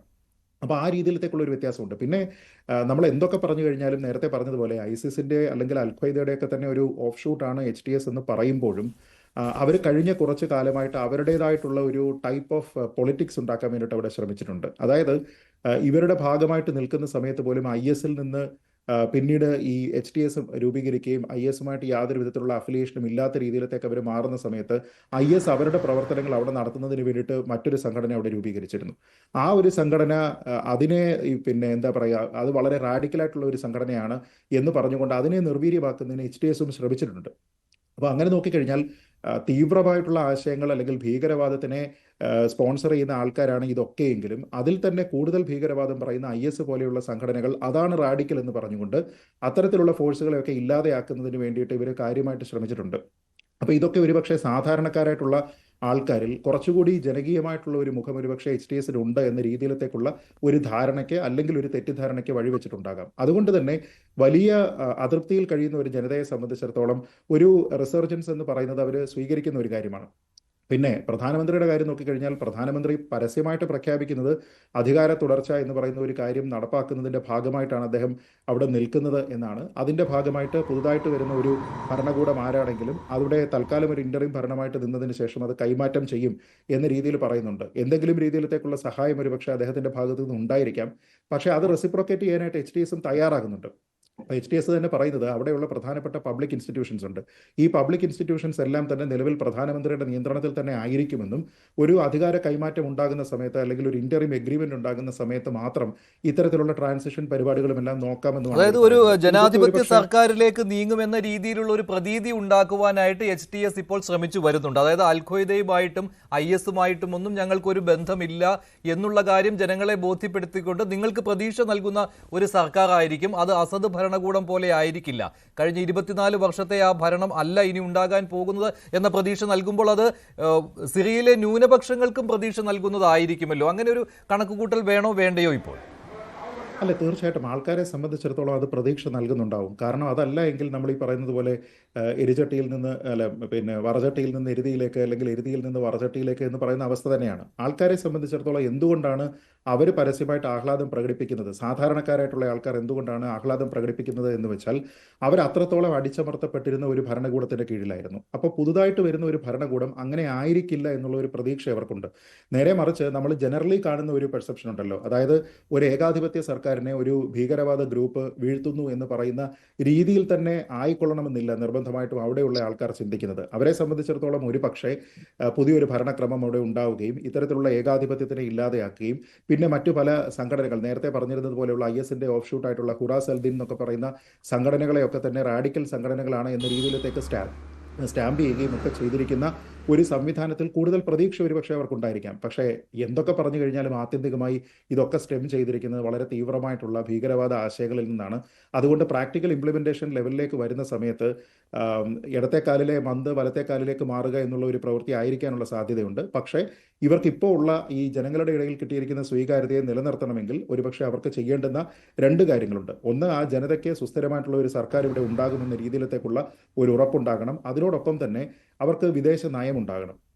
വളരെ കൃത്യമായിട്ട് ഈ ഇന്റർനാഷണൽ പ്ലെയേഴ്സിനെ എല്ലാം തന്നെ ഞങ്ങളുടേത് ശരിയായിട്ടുള്ള ഒരു നീക്കമായിരുന്നുവെന്നും ഞങ്ങൾ ഇത്തരത്തിലുള്ള ഒരു റാഡിക്കൽ എലമെന്റ് അല്ല, ഞങ്ങൾ തീവ്ര ആശയങ്ങളുള്ള ആൾക്കാരല്ല എന്ന രീതിയിലത്തേക്ക് പറയാനും വേണ്ടിയിട്ട് അവർക്ക് ശ്രമിക്കണം. അത് സാധിക്കാത്തിടത്തോളം കാലം ഒരുപക്ഷെ ഇനി പുതിയ ഒരു ഏകാധിപത്യ ഭരണത്തിലേക്ക് അല്ലെങ്കിൽ ഒരു ഭീകരവാദ ഭരണകൂടത്തിന്റെ ഒരു കരാള ഹസ്തത്തിലേക്ക് ആ ഒരു രാജ്യം അമർച്ച ചെയ്യപ്പെടാനുള്ള സാധ്യത വളരെ കൂടുതലാണ്. നമ്മുടെ രാജ്യമൊക്കെ തന്നെ ഇപ്പോൾ നമുക്കറിയാം ഒരു വെയിറ്റ് ആൻഡ് വാച്ച് അപ്രോച്ചാണ് എടുത്തിരിക്കുന്നത്. അപ്പോൾ ഇനിയും അവിടുത്തെ ഒരു എക്കോണമി ഇപ്പോൾ അതായത് ഇപ്പോൾ അസാദിന്റെ ഭരണകൂടം എന്തൊക്കെ പ്രോബ്ലംസ് ആണ് അവിടെ ഉണ്ടാക്കിയിരിക്കുന്നത്, ആ പ്രോബ്ലംസിനെ എല്ലാം പരിഹരിച്ചുകൊണ്ട് പിന്നീട് ഒരു സുസ്ഥിരമായിട്ടുള്ള ഒരു ഭരണക്രമവും അതിന് പറ്റുന്ന രീതിയിലത്തേക്കുള്ള ഒരു എക്കോണമിയും വരിക എന്നൊക്കെ പറഞ്ഞു കഴിഞ്ഞാൽ ഇത്തരത്തിലുള്ള ഒരു മിലിറ്റന്റ് യൂണിറ്റ് വിചാരിച്ചാൽ ഒന്നും നടക്കുന്ന കാര്യമല്ല. അപ്പോൾ അതിന് അന്താരാഷ്ട്ര സഹായങ്ങൾ ഉണ്ടാകണം, കണ്ടിന്യൂഡ് സപ്പോർട്ട് ഉണ്ടാകണം. അതിന് ഭീകരവാദം അവർ ഉപേക്ഷിക്കുന്നു എന്ന രീതിയിലത്തേക്കുള്ള ഒരു കൃത്യമായ മെസ്സേജ് ഉണ്ടെങ്കിൽ മാത്രമേ അന്താരാഷ്ട്ര സഹായം പോലും കിട്ടുകയുള്ളൂ. അതല്ല എങ്കിൽ ഇവരോട് ചേർന്ന് നിൽക്കുന്ന ഏതെങ്കിലും രാജ്യം സഹായിക്കും. അങ്ങനെ സഹായിക്കപ്പെട്ട ഒരു രാജ്യവും ശോഭിച്ചിട്ടില്ല എന്നുള്ളത് നമുക്കറിയാം. അപ്പോൾ ഇത്തരത്തിലുള്ള കാര്യങ്ങൾ ചിന്തിക്കാനുള്ള വിവരം ഈ HTSന്റെ ലീഡർഷിപ്പിന് ഉണ്ട് എങ്കിൽ ശ്രീ മോഹൻ വർഗീസ് കുഴഞ്ഞു മറിഞ്ഞ ഒരു രാഷ്ട്രീയ സാഹചര്യമാണല്ലോ. അപ്പോൾ ആർക്ക് ആരോടാണ് ബന്ധം എന്നുള്ള കാര്യത്തിൽ പോലും ഈ പരിശോധിച്ചു വരുമ്പോൾ ആകെ ഒരു ആശയക്കുഴപ്പം ഇക്കാര്യത്തിൽ ഉണ്ട്. ഇസ്രായേലും അമേരിക്കയും ഇവിടെ ഈ വിമതരെ സപ്പോർട്ട് ചെയ്യുകയാണ്. അതേ സമയത്ത് തന്നെയാണ് തിരിച്ച് ഇവർ ഭരണത്തിൽ എത്തുന്ന സമയത്ത് ഇവർ ഇപ്പോൾ സിറിയയിൽ പുതിയതായിട്ട് വരാൻ പോകുന്ന ഭരണകൂടം ഹമാസിനും ഹിസ്ബുള്ളയ്ക്കും സഹായം ചെയ്യുമോ ഇല്ലയോ എന്ന രീതിയിലുള്ള വിലയിരുത്തലുകൾ വരുന്നത്. അങ്ങനെയാണെങ്കിൽ അത് ഇസ്രായേലിന് തിരിച്ചടി ഉണ്ടാക്കുന്ന ഒരു കാര്യമാണ്. അപ്പോൾ ഏത് രീതിയിലാണെങ്കിലും ആർക്ക് ആരോട് ബന്ധം എന്ന കാര്യത്തിൽ ഒരു മുൻകൂട്ടി പ്രവചിക്കാൻ പറ്റാത്ത ഒരു അവസ്ഥയിലേക്ക് പശ്ചിമേഷ്യ മാറിക്കൊണ്ടിരിക്കുകയല്ലേ ഇപ്പോൾ? അത്രയ്ക്കും സങ്കീർണമാണ് അവസ്ഥാവിശേഷം എന്ന് തന്നെയാണ് തീർത്തും പറയാവുന്നത്. കാരണം ഇസ്രയേലിനെ സംബന്ധിച്ചിടത്തോളം താൽക്കാലിക വിജയം തന്നെയാണ് ഹമാസിനും ഹിസ്ബുള്ളയ്ക്കും ഇറാനും. ഈ മൂന്ന് ശക്തികളാണല്ലോ ഇപ്പോൾ ഇസ്രയേലിനെതിരെ ഫൈറ്റ് ചെയ്യുന്ന അവരുടെ താവളമായി അവരുടെ ഒരു ആക്സിസായി രൂപപ്പെട്ടു വന്ന രാജ്യമാണല്ലോ സിറിയ. അപ്പൊ സിറിയയിൽ ഒരു ഭരണമാറ്റം വരുമ്പോൾ സിറിയയിലെ ഇറാനിയൻ താവളങ്ങൾ, സിറിയയിലെ ഹിസ്ബുള്ളയുടെ ബേസ്, അതുപോലെ ഹമാസിനെ സഹായിക്കാനുള്ള സിറിയയിൽ നിന്ന് കടന്നു വരുന്ന ആയുധങ്ങൾ, ഇതെല്ലാം തന്നെ തടയപ്പെടുമ്പോൾ താൽക്കാലികമായി ഇസ്രയേലിനെ ആശ്വസിക്കാം. അത് മാത്രമല്ല, ഇസ്രയേലും ഹിസ്ബുള്ളയും തമ്മിലുള്ള വെടിനിർത്തൽ സംഭവിച്ച നവംബർ മാസം 26-ാം തീയതിക്ക് ശേഷമാണ് പിറ്റേ ദിവസം തന്നെ HTS ആക്രമണം ഘടിപ്പിക്കുമ്പോൾ സ്വാഭാവികമായി ആ ലിങ്ക് നമുക്ക് വായിച്ചെടുക്കാം. ഒരിടത്ത് ഹിസ്ബുള്ള ശാന്തമായി അല്ലെങ്കിൽ ശാന്തമാക്കപ്പെട്ടു. ഹിസ്ബുള്ളയ്ക്ക് അതിർത്തി കടന്ന് ലെബനിൽ നിന്നും സിറിയയിലേക്ക് പോകാനുള്ള എല്ലാ മാർഗങ്ങളും ഇസ്രയേലെ ശക്തമായ ബോംബാക്രമണത്തിൽ തകർത്തു. അതുകൊണ്ട് സപ്ലൈ ലൈൻ പൂർണ്ണമായി തകർത്ത് കഴിയുമ്പോൾ ഹിസ്ബുള്ള അവിടെ ഹോൾഡ് അപ്പ് ആവുകയാണ് ബെയ്റൂട്ടിൽ, ലെബനനിൽ. അപ്പൊ ഹിസ്ബുള്ള കടന്നു വരാനാവില്ല. റഷ്യ ഒരു ടാക്ടിക്കൽ സൈലൻസ് അവിടെ, റഷ്യ ഒരു എയർ കവർ കൊടുത്തു. ആദ്യ ഘട്ടത്തിലൊക്കെ ഇദ്ലിബിലൊക്കെ നല്ല ബോംബാക്രമണം നടത്തി ആത്മവീര്യം നഷ്ടപ്പെടുത്താൻ ശ്രമിച്ചു. പക്ഷേ റഷ്യയും കുറച്ച് കഴിഞ്ഞപ്പോൾ 1-2 ദിവസം കഴിഞ്ഞപ്പോൾ Russia stop the sending the fighter planes. അല്ലെങ്കിൽ കംപ്ലീറ്റ് എയർ കവർ റഷ്യ കൊടുത്തിരുന്നെങ്കിൽ HTSന്റെ സൈന്യങ്ങൾക്ക് തെക്കോട്ട് യാത്ര ചെയ്ത് ഇദ്ലിബ് നിന്നും തെക്കോട്ട് യാത്ര ചെയ്ത് ദമാസ്കസ് പിടിക്കാൻ ഒരു കാരണവശാലും സാധിക്കില്ലായിരുന്നു. ഇറാനെ സംബന്ധിച്ചിടത്തോളം ഓൾറെഡി കൈ പൊള്ളി നിൽക്കുകയാണ്.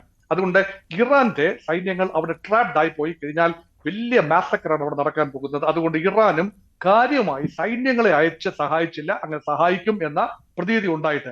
അങ്ങനെയെങ്കിൽ ഇവിടെ കളിച്ചത് മുഴുവൻ ടർക്കിയാണ്. ഈ സിറിയയുടെ വടക്ക് ഭാഗത്തുള്ള എർദോഗാൻ നേതൃത്വം നൽകുന്ന ടർക്കിക്ക് ഒരുപാട് ആഗ്രഹങ്ങളുണ്ട്. അതിൽ ഒരു പ്രധാന ആഗ്രഹം, ഒരു പോസിറ്റീവ് ആഗ്രഹമാണ്, സിറിയൻ കലാപത്തെ തുടർന്ന് ലക്ഷക്കണക്കിന് അഭയാർത്ഥികളാണ് യൂറോപ്പിലേക്ക് പോയത്. അതിൽ ഒരു ഭാഗം ടർക്കി വരെ മാത്രമേ പോയുള്ളൂ. ഈ ടർക്കിയിൽ അകപ്പെട്ടു പോയ സിറിയൻ അഭയാർത്ഥികളെ അതിർത്തി കടത്തി തിരിച്ച് ടർക്കിയിൽ കൊണ്ടുവരണമെങ്കിൽ തങ്ങൾക്ക് കൂടി നിയന്ത്രണമുള്ള ഒരു ഭരണകൂടം ഉണ്ടാകണം എന്ന ആഗ്രഹമാണ് ടർക്കിക്ക്. ഇത് മാത്രമല്ല, കുർദുകളെ ഒതുക്കണമെങ്കിൽ ഈ ഭരണകൂടത്തിന്റെ പേരിൽ ഒരു നിയന്ത്രണം ഉണ്ടാകണം. അല്ല എങ്കിൽ നാളെ കുർദിസ്ഥാൻ വരുമ്പോൾ ടർക്കിക്ക് തലവേദനയായി മാറും. അത് മാത്രമല്ല, ആ റീജിയണൽ പ്ലെയർ എന്നുള്ള നിലയിൽ നഷ്ടപ്പെട്ടു പോകുന്ന ഒരു പ്രതാപം തിരിച്ചു പിടിക്കാൻ ടർക്കിക്ക് ഒരു എൻക്ലേവ് അവിടെ ആവശ്യമാണ്, ഒരു കോൺക്ലേവ് അവിടെ ആവശ്യമാണ്. ഇതെല്ലാം ടർക്കിയുടെ ആഗ്രഹങ്ങളാണ്. അത് മാത്രമല്ല, അമേരിക്കയുമായി ചില വിഷയങ്ങളിൽ ടർക്കിക്ക് വിയോജിപ്പുണ്ടെങ്കിലും നെയ്റ്റോയിലെ ഒരു സഖ്യരാജ്യമാണ് ടർക്കി എന്ന് ഓർക്കണം. അമേരിക്ക നേതൃത്വം നൽകുന്ന നോർത്ത് അറ്റ്ലാന്റിക് ട്രീറ്റി ഓർഗനൈസേഷനിലെ ഒരു അംഗരാജ്യമായ ടർക്കിയെ സംബന്ധിച്ചിടത്തോളം Turkish interest are very great in Syria.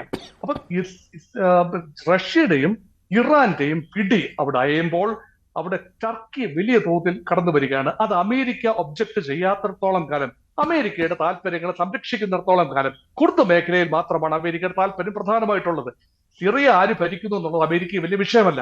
അതേസമയം ഇസ്രയേലിനെതിരെ ശക്തമായ ഒരു പോരാട്ടത്തിന് ഹമാസും ഹിസ്ബുള്ളയോടൊപ്പം ചേർന്നുകൊണ്ട് ഏതാണ്ട് അതേ ലൈനിൽ ചിന്തിക്കുന്നവരാണ് ഈ സുന്നി വിഭാഗങ്ങൾ നോക്കണം. ഈ ഹിസ്ബുള്ള ഷിയ വിഭാഗമാണ്, സമ്മതിക്കുന്നു. പക്ഷെ സുന്നി തീവ്രവാദ വിഭാഗമാണ് അധികാരത്തിൽ എത്തുന്നതെങ്കിൽ യഥാർത്ഥത്തിൽ അവിടെ ശാന്തമായി കഴിഞ്ഞാൽ അടുത്ത നിമിഷം തന്നെ ഇസ്രയേലിനെത് തിരിയും. അത് മാത്രമല്ല, അൽ ഷാം എന്നാണ് സംഘടനയുടെ പേര്. ആ സംഘടനയുടെ പേരെന്ന് പറഞ്ഞാൽ അൽ ഷാം എന്ന് പറഞ്ഞാൽ അതിന്റെ അർത്ഥം എന്താ? ആ പ്രദേശം മുഴുവൻ, ലെബനൻ, സിറിയ, ഇസ്രായേൽ, പാലസ്തീൻ പ്രദേശം, ഇതെല്ലാം ചേർന്ന ലെവാന്ത് മേഖലയിലെ ആ പ്രദേശങ്ങളുടെ പേരാണ് അൽ ഷാം. ആ അൽ ഷാമിന്റെ ഏകീകരണം ലക്ഷ്യമാക്കി ആ സംഘടന പ്രവർത്തിച്ചു തുടങ്ങിയാൽ സിറിയയുടെ പുറത്തേക്ക് ആ സംഘടനയുടെ ടെന്റക്കിൾസ് നീളും. അത് ഇസ്രായേലിന് വളരെ വലിയ സുരക്ഷാ ഭീഷണിയാണ് വരുന്നത്.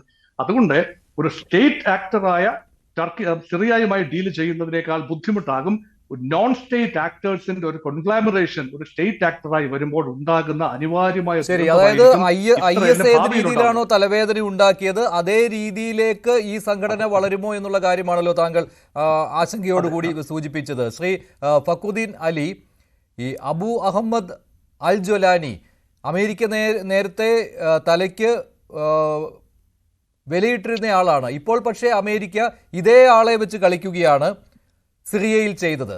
പക്ഷേ ശ്രീ മോഹൻ വർഗീസ് പറഞ്ഞ അഭിപ്രായ പ്രകടനമുണ്ടല്ലോ, അതിനോട് താങ്കൾ യോജിക്കുന്നുണ്ടോ? അമേരിക്ക മാത്രമല്ല ഇസ്രായേലും അതേ കളി തന്നെയാണല്ലോ കളിച്ചത്. അല്ല, അമേരിക്ക ബംഗ്ലാദേശിലൊക്കെ വലിയ എതിർത്തിരുന്ന വിഭാഗമാണെന്ന് ജമാഅത്ത് ഇസ്ലാമി. ഇപ്പം അവരെ വെച്ചല്ലേ അവർ കളിച്ചുകൊണ്ടിരിക്കുന്നത്. അമേരിക്കക്കൊക്കെ നിരന്തരം ശത്രുവും മിത്രമൊന്നുമില്ല. അവർക്ക് അവരുടെ താല്പര്യങ്ങൾ മാത്രമേ ഉള്ളൂ. അവരുടെ താല്പര്യങ്ങൾ ഫീസിബിളാക്കാൻ വേണ്ടി ഏത് ചെകുത്താനെ അവർ കയറിവിടും, ഏത് മഹാനെ അവർ വെടിവെച്ച് കൊല്ലും. അത്രയേ ഉള്ളൂ അതിൻ്റെ ഒരു കാര്യം. പിന്നെ വേറെ അത് പറഞ്ഞ മോസ്റ്റ് ഇമ്പോർട്ടൻ്റ് തുർക്കിയുടെ കാര്യമാണ്.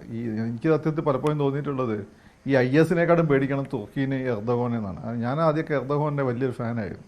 ഇസ്ലാമിൽ ഒരു പ്രോഗ്രസീവ് ലിബറൽ വിങ് ഉയർന്നു വരുന്നത് നല്ലതാണ് എന്ന അഭിപ്രായക്കാരനായിരുന്നു ഞാൻ. പക്ഷേ ഇയാൾ വന്ന് ചെയ്യുന്നത് ഇന്ത്യയെ തന്നെയൊക്കെ ആരൊക്കെയാണ് ഇങ്ങനെ ഫണ്ട് ചെയ്തതെന്നുള്ളൊരു ചില രേഖകളൊക്കെ അടുത്ത് പുറത്ത് വന്നിട്ടുണ്ട്. അപ്പം ആരെയാണ് ഇവർ ഫണ്ട് ചെയ്യുന്നത്? മുമ്പ് ഈ എർദോഗാൻ്റെ ഒരു വിദേശകാര്യമന്ത്രി ഇന്ത്യയിൽ വന്ന സമയത്ത് അയാൾ ഫ്രണ്ട് ലൈൻ മാഗസിൻ ഒരു ഇൻ്റർവ്യൂ എടുത്തിരുന്നു. അന്ന് അയാൾ പറഞ്ഞ് കേരളത്തിൽ ഞങ്ങൾ we are looking for political parties like Indian Union Muslim League in India എന്നാവും. പക്ഷേ നമ്മൾ കണ്ടതെന്താണ്? അവരവിടെ കൊണ്ടുപോയി സൽക്കരിച്ചും സ്വീകരിച്ച് ഇന്ത്യൻ യൂണിയൻ മുസ്ലിം ലീഗിൻ്റെ ആളുകളെ അല്ല, വേറെ ചില ആളുകളെയാണ്. അപ്പം നേരത്തെ മോഹൻ വർഗീസ് സാർ പറഞ്ഞ പോലെ തുർക്കിക്കൊരു അജണ്ടയുണ്ട്, പഴയ ഖിലാഫത്ത് പുനഃസ്ഥാപിക്കുക. പഴയ ഖിലാഫത്തിന് വലിയ പ്രശ്നമൊന്നുമില്ലായിരുന്നു. അവർ സിറിയൻ സേനയൊക്കെ വലിയൊരു പരിധി വരെ പിന്നെ അവരുടെ ഒരു ഓട്ടോണമിയും കാര്യങ്ങളൊക്കെ അനുവദിച്ചു കൊടുത്തിരുന്നു. അത് വലിയ പ്രശ്നമില്ലായിരുന്നു. പക്ഷേ അതുപോലല്ല ഇപ്പോൾ ഇവരെ ബാക്ക് ചെയ്യുന്ന പൊളിറ്റിക്കൽ ഇസ്ലാം.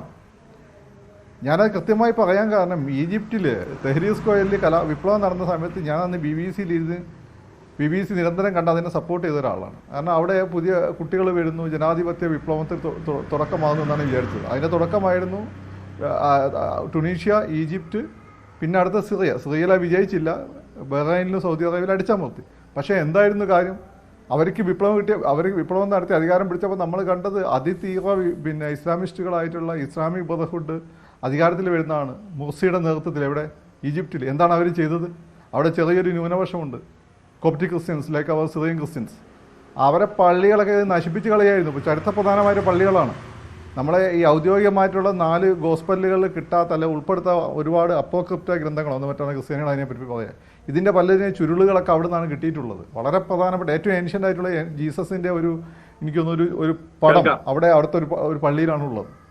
ആ പ്രദേശങ്ങളിലെ ക്രിസ്ത്യാനികളെ അവർ ടാർഗറ്റ് ചെയ്തു. അപ്പോൾ ഇത് തന്നെ ആയിരിക്കും അന്ന് ഇവർ പറഞ്ഞതല്ല ഞങ്ങൾ ജനാധിപത്യം മറ്റേ സെക്കുലറിസം എന്നൊക്കെ പറഞ്ഞത്. താലിബാൻ അധികാരത്തിൽ വന്നപ്പോൾ ആദ്യം എന്താ പറഞ്ഞത്? മുമ്പ് വന്നപ്പോൾ തന്നെ അതൊന്നുമില്ല, ഞങ്ങൾ ജനാധിപത്യ അവകാശങ്ങൾ അടിച്ചാൽ മതി. പിന്നെ എന്താ കണ്ടത്? സ്ത്രീകൾ പേപ്പർ പോലും നോക്കാൻ പാടില്ല, TV ഇല്ലാതാകുന്നു. ഇപ്പം വന്നപ്പോൾ ഞങ്ങൾ മാറി. എവിടെ മാറി? പണ്ട് അമേരിക്ക തലക്ക് വില വെച്ചവന്മാരൊക്കെ ആയിട്ടാണ് പിന്നെ അമേരിക്ക അവിടെ ചർച്ച നടത്തിയപ്പോൾ അവന്മാർ അവിടെ കുടിയിരുത്തിയത്. അതുകൊണ്ട് താഴെ ഇവരെ ഒരു 1-2 വർഷം നിരീക്ഷിച്ചിട്ട് ഇവരെന്ത് ചെയ്യുന്നു എന്ന് നോക്കിയിട്ട് ബോധ്യപ്പെടാതെ ഇവന്മാർക്ക് ഗുഡ് സർട്ടിഫിക്കറ്റ് എടുക്കുന്നത് എന്നെ കിട്ടില്ല. കാരണം ഇവന്മാരെ ഒരു ഹിസ്റ്ററി അതാണ്, ഇവന്മാർ നമ്മളെ കാണിച്ചു തന്ന അതാണ്. ബാക്കിയൊക്കെ നമ്മുടെ എന്താണ് പറയുക, ഓഫുൾ ആയിട്ടുള്ള തിങ്കിങ് ആണ്, വിഷ്വൽ തിങ്കിങ് ആണ്. അപ്പോൾ താങ്കൾ പറയുന്നത് അസദ് ഭരണകൂടമായിരുന്നു ഭേദം എന്നാണോ? ഭേദം നിങ്ങൾ സൗദി അറേബ്യയിൽ എന്നോട് ചോദിക്കുകയാണ് ജനാധിപത്യം വേണോ അതാ പിന്നെ ഈ രാജഭരണം വേണോ? ഞാൻ പറയും രാജഭരണം വേണോ. എന്താ കാര്യം? അവിടെ ജനാധിപത്യം വന്നാൽ ഈ പറഞ്ഞ അറബ് സ്ട്രീറ്റ് ഉണ്ട്, അത്യാവശ്യം വിദ്യാഭ്യാസം കിട്ടിയിട്ടുള്ള റാഡിക്കലൈസ് ചെയ്യപ്പെട്ട അറബ് യുവത്വം. ഇവരെ നയിക്കുന്നത് ഇവിടെ അതിതീവ്ര ഇസ്ലാമിസ്റ്റുകളാണ്. അതായത് ഇവനുണ്ടല്ലോ ഒരു തന്നെ സാക്കിർ നായിക്ക്, പാകിസ്ഥാൻ ഇടയ്ക്ക് അടി കിട്ടിപ്പോയ സാക്കിർ നായിക്ക്, അതുപോലെ തന്നെ നമ്മൾ ആ വിമാനം തട്ടിക്കൊടുത്തതിന് ഒഴിവാക്കി കൊടുത്തതിന് അസം എന്ന ജെയ്ഷെ മുഹമ്മദിൻ്റെ തലവൻ, ഇവനെ പോലുള്ള ആളുകളാണ് ഇവരുടെ ബുദ്ധി കേന്ദ്രങ്ങൾ.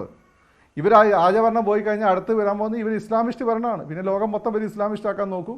അവിടെയുള്ള സൗദി അറേബ്യയിൽ ഇപ്പം പോയിട്ടുള്ള നമ്മളെ നാട്ടുകാരൊക്കെ ഉണ്ടല്ലോ കുറേ എണ്ണത്തിന്, അവരെ മുസ്ലിങ്ങളെ കൂടി അതിമുസ്ലിങ്ങളാക്കാൻ നോക്കും. അപ്പോൾ അതിനേക്കാട്ടും നല്ല രാജഭരണം തന്നെയാണ്. ലോകത്ത് സമാധാനമെങ്കിലും കുറച്ചുണ്ടാവും.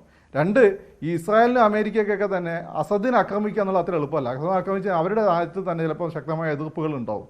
കാരണം ആഫ്റ്റർ ഓൾ ഹീ സെക്യുലർ, ആ ഭരണകൂടം സെക്യുലറാണ്, അങ്ങനെ ഒരു കാര്യമുണ്ട്. പക്ഷേ ഇവന്മാരങ്ങനെയല്ല. അപ്പോൾ താലിബാൻ ആക്രമിക്കാൻ ഞാനും പോലും കൈയടിച്ചു കൊടുക്കും, അതല്ല അതിൻ്റെ കാര്യം. അപ്പോൾ അങ്ങനെ ഒരു ഗവൺമെൻറ് അവിടെ വരുന്നതാണ് അവർക്കും താല്പര്യം. ശരി, ശ്രീ പി ജെ വിൻസെന്റ് കൂടി ചേരുകയാണ്. ശ്രീ പി ജെ വിൻസെന്റ്, താങ്കൾ ഫക്രുദ്ദീൻ്റെ അഭിപ്രായ പ്രകടനത്തോട് യോജിക്കുന്നുണ്ടോ? അവിടെ വരാൻ പോകുന്ന ഭരണകൂടം, അതായത് അൽ ഖ്വയ്ദയുമായി അടുത്ത് ബന്ധമുണ്ടായിരുന്ന ജുലാനിയുടെ നേതൃത്വത്തിൽ വരാൻ പോകുന്ന ഭരണകൂടം, അതിൽ പ്രതീക്ഷ അർപ്പിക്കേണ്ട കാര്യമില്ല, അതൊരു പൊളിറ്റിക്കൽ ഇസ്ലാമിൻ്റെ മറ്റൊരു രൂപമായിട്ട് തന്നെ വരാൻ പോവുകയാണ് എന്ന് അദ്ദേഹം പിന്തുണയ്ക്കുന്നത് അസദിനെ തന്നെയാണ്. നമുക്ക് ഭാവി പ്രവചനം അങ്ങനെ നടത്തുന്നതിൽ വലിയ കാര്യമില്ല. ചില വീക്ഷണങ്ങൾ അവതരിപ്പിക്കാം എന്നത് മാത്രമേ ഇന്നത്തെ നിലയ്ക്ക് സാധിക്കുകയുള്ളൂ. അതൊരു ട്രാൻസിഷണൽ ഫേസിലാണ് ഇപ്പോൾ സിറിയ നിൽക്കുന്നത്. അതൊരു പരിവർത്തന ഘട്ടത്തിലാണ്.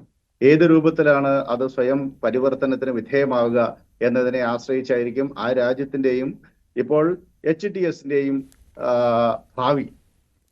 പക്ഷേ അഫ്ഗാനിസ്ഥാന്റെ കാര്യത്തിൽ നമ്മളുടെ അനുഭവം വളരെ കൃത്യമാണ്. 1996 മുതൽ 2001 വരെ അധികാരത്തിലിരുന്ന തലിബാൻ 2021 ദീർഘമായ 2 ദശാബ്ദത്തിന് ശേഷം തിരിച്ചു വന്നു. അപ്പോൾ തലിബാൻ 2.0 എന്ന പേരിൽ നമ്മൾ ഒരു പുതിയ തലിബാനാണിത് എന്ന നിലയിൽ ചർച്ച ചെയ്യുകയുണ്ടായി. പക്ഷേ ആഭ്യന്തര നയങ്ങൾ എടുത്താൽ തലിബാന് ഒരു മാറ്റവും ഉണ്ടായിട്ടില്ല എന്നത് സുവ്യക്തമാണ്. അങ്ങേയറ്റം പ്രാകൃതമായ മധ്യകാലഘട്ടത്തിലെ ശരിയ നിയമങ്ങളും പഷ്തൂൺ വാലി എന്ന ഗോത്ര നിയമങ്ങളും ഒക്കെയാണ് അവർ അവിടെ നടപ്പാക്കുന്നത്. സമാനമായ ഒരു മാറ്റമാണ് HTS ഉണ്ടായിട്ടുള്ളത്. 2012 അറബ് അപ്രൈസിംഗിന്റെ ശേഷം 2011 അറബ് അപ്രൈസിംഗിനെ തുടർന്ന് 2012 അൽ നുസ്ര ഫ്രണ്ട് രൂപീകരിക്കുമ്പോൾ അത് അൽ ഖ്വയ്ദയോട് അസോസിയേറ്റ് ചെയ്തിട്ടാണ് നിലനിന്നിരുന്നത്. 2016 ശേഷം അവര് അബൂബക്കർ അൽ ബഗ്ദാദി ഇസ്ലാമിക് സ്റ്റേറ്റുമായിട്ട് അഫിലിയേറ്റ് ചെയ്യണം എന്ന് പറഞ്ഞപ്പോൾ അവര് ഇസ്ലാമിക് സ്റ്റേറ്റിൽ നിന്ന് ഡിസ് അഫിലിയേറ്റ് ചെയ്ത് ഒരു സ്വതന്ത്ര നിലപാടെടുത്തു. അങ്ങനെയാണ് പിന്നീട് അവർ HTS എന്ന പേര് സ്വീകരിച്ചുകൊണ്ട് ഇദ്ലിബ് കേന്ദ്രമായി നിന്നത്. ഇപ്പോൾ അവര് ഇറാന്റെ പ്രോക്സി എന്ന നിലയ്ക്ക് ഹിസ്ബുള്ളയെ കാണുന്നത് പോലെ തുർക്കിയുടെ ഒരു പ്രോക്സി എന്ന നിലയിലാണ് ഇപ്പോൾ HTS പ്രവർത്തിക്കുന്നത്. 2016 അലപ്പോ കീഴടക്കിയ സന്ദർഭത്തിൽ ഇദ്ലിബ് കേന്ദ്രമായിട്ട് അബു മുഹമ്മദ് അൽ ജലാനിയുടെ സംഘത്തെ പൂർണ്ണമായും തകർക്കണമെന്ന അഭിപ്രായമായിരുന്നു അന്ന് ബാഷർ അൽ അസദിനുണ്ടായിരുന്നത്. എന്നാൽ തുർക്കിയുടെ അതിർത്തിയിലേക്ക് ഒരു സൈനിക നീക്കം നടക്കുന്നത് റഷ്യയുടെ പിന്തുണയോടുകൂടി റഷ്യൻ സൈന്യം അവിടേക്ക് വരുന്നത് തുർക്കിക്ക് സ്വീകാര്യമായിരുന്നില്ല. കാരണം നാറ്റോയിൽ അംഗമായ രാജ്യമാണ് തുർക്കി. തുർക്കിയുടെ അതിർത്തിയിലേക്ക് റഷ്യൻ സൈന്യം വരുന്നു എന്ന സാഹചര്യമുണ്ട്. ഈ സന്ദർഭത്തിൽ തുർക്കിയും റഷ്യയും തമ്മിലുള്ള നയതന്ത്ര നീക്കങ്ങളുടെ ഭാഗമായിട്ടാണ് സൈനിക നീക്കം അലപ്പോയിൽ അവസാനിപ്പിക്കുകയും ഇദ്ലിബ് രക്ഷപ്പെടുകയും ചെയ്തത്. ആ ഇദ്ലിബിൽ നിന്നുകൊണ്ട് ഇസ്ലാമിക് സ്റ്റേറ്റിലെ പോരാളികളെയും ഫ്രീ സിറിയ ആർമിയിലെ മുജാഹിദുകളെയും ഒക്കെ സംഘടിപ്പിച്ച് ഒരു വലിയ പോരാട്ട സംഘമായി അവർ മാറി. അതേസമയം ഇറാനും അതുപോലെ റഷ്യയും ദുർബലമായ ആ സന്ദർഭം ഉപയോഗിച്ച് അവര് സിറിയ പിടിച്ചെടുക്കുകയും ചെയ്തു. അപ്പോൾ HTSനെ സംബന്ധിച്ചിടത്തോളം അവർ നിലവിൽ ഞങ്ങൾ പാശ്ചാത്യ ശക്തികൾക്കെതിരല്ല എന്നും ഇസ്രായേലിനും അമേരിക്കയും എതിരല്ല എന്നൊക്കെ പറയുന്നുണ്ട്. ഒരു പക്ഷേ അത് ശരിയായിരിക്കാം. ഇതേ നയം തന്നെയാണ് ഇസ്ലാമിക് സ്റ്റേറ്റും സ്വീകരിച്ചത് എന്നത് വളരെ പ്രധാനമാണ്. ഇസ്ലാമിക് സ്റ്റേറ്റ് അവരുടെ നിയന്ത്രണത്തിൽ വന്ന ഉത്തര സിറിയയിലും ഉത്തര ഇറാഖിലും, പ്രത്യേകിച്ച് റാഖ കേന്ദ്രീകരിച്ചാണ് അവർ ഭരിച്ചത്. ആ മേഖലയിലുള്ള ഷിയാക്കൾ, ദ്രൂസുകൾ, ക്രിസ്ത്യാനികൾ തുടങ്ങിയ ന്യൂനപക്ഷ വിഭാഗങ്ങളെയും വംശീയ ന്യൂനപക്ഷങ്ങളെയും പൂർണ്ണമായി കൊന്നൊടുക്കുകയും തകർത്ത് ഇല്ലാതാക്കുകയും ചെയ്ത കാഴ്ച നമുക്കറിയാം. സമാനമായ രൂപത്തിലാണ് ഇപ്പോൾ HTSും ചെയ്യാൻ സാധ്യത. അവര് പക്ഷേ സിറിയൻ ദേശീയതയ്ക്ക് ചുരുങ്ങുകയാണ് ഇപ്പോൾ ചെയ്യുന്നത്. അതായത് ഇസ്രായേലിനെയോ അമേരിക്കനെയോ പ്രകോപിപ്പിക്കാതെ ഒരു സിറിയൻ ദേശീയ ഇസ്ലാമിസ്റ്റ് പ്രസ്ഥാനം എന്ന നിലയ്ക്ക്, ഒരു സലഫി ഇസ്ലാമിസ്റ്റ് മിലിറ്റന്റ് ടെററിസ്റ്റ് മൂവ്മെന്റ് എന്ന നിലയിലാണ് അവർ നിൽക്കുന്നത്. അപ്പോൾ അതോടൊപ്പം അവർ സിറിയൻ ദേശീയത കൂടി മുന്നോട്ട് വയ്ക്കുന്നു. അപ്പോൾ സിറിയയുടെ ആഭ്യന്തര നയത്തിന്റെ കാര്യത്തിൽ തീർച്ചയായിട്ടും അവര് ശരിയ നിയമമായിരിക്കും നടപ്പിലാക്കുക. അവിടുത്തെ മതന്യൂനപക്ഷങ്ങളുടെ സുരക്ഷിതത്വം സംബന്ധിച്ച് തീർച്ചയായിട്ടും ആശങ്കപ്പെടേണ്ട എല്ലാ സാഹചര്യവും നിലവിലുണ്ട്. അതേസമയത്ത് തന്നെ ഇസ്രായേലിനോ ശ്രീ PJ വിൻസെന്റ്, ഇപ്പോൾ സിറിയൻ ഭരണകൂടം, അസദ് ഭരണകൂടം ഹിസ്ബുള്ളയ്ക്കും അതുപോലെ ഹിസ്ബുള്ളയ്ക്ക് സഹായം ചെയ്തിരുന്നു, അതുപോലെ തന്നെ ഹമാസിനെ പിന്തുണച്ചിരുന്നു. അതേ പിന്തുണ തന്നെ ഈ വിമത സംഘത്തിന്റെ ഭാഗത്ത് നിന്ന്, ഈ സംഘടനയുടെ ഭാഗത്ത് നിന്ന് ഹിസ്ബുള്ളയ്ക്കും ഹമാസിനും കിട്ടുവാനുള്ള സാധ്യതയുണ്ടോ? അങ്ങനെയാണെങ്കിൽ ഇസ്രായേലാണല്ലോ അവിടെ പ്രതിരോധത്തിലാവുക. അങ്ങനെ ഒരു സാധ്യതയുമില്ല. ഇപ്പൊ താലിബാൻ സർവൈവ് ചെയ്യുന്നത് എന്തുകൊണ്ടാണ്?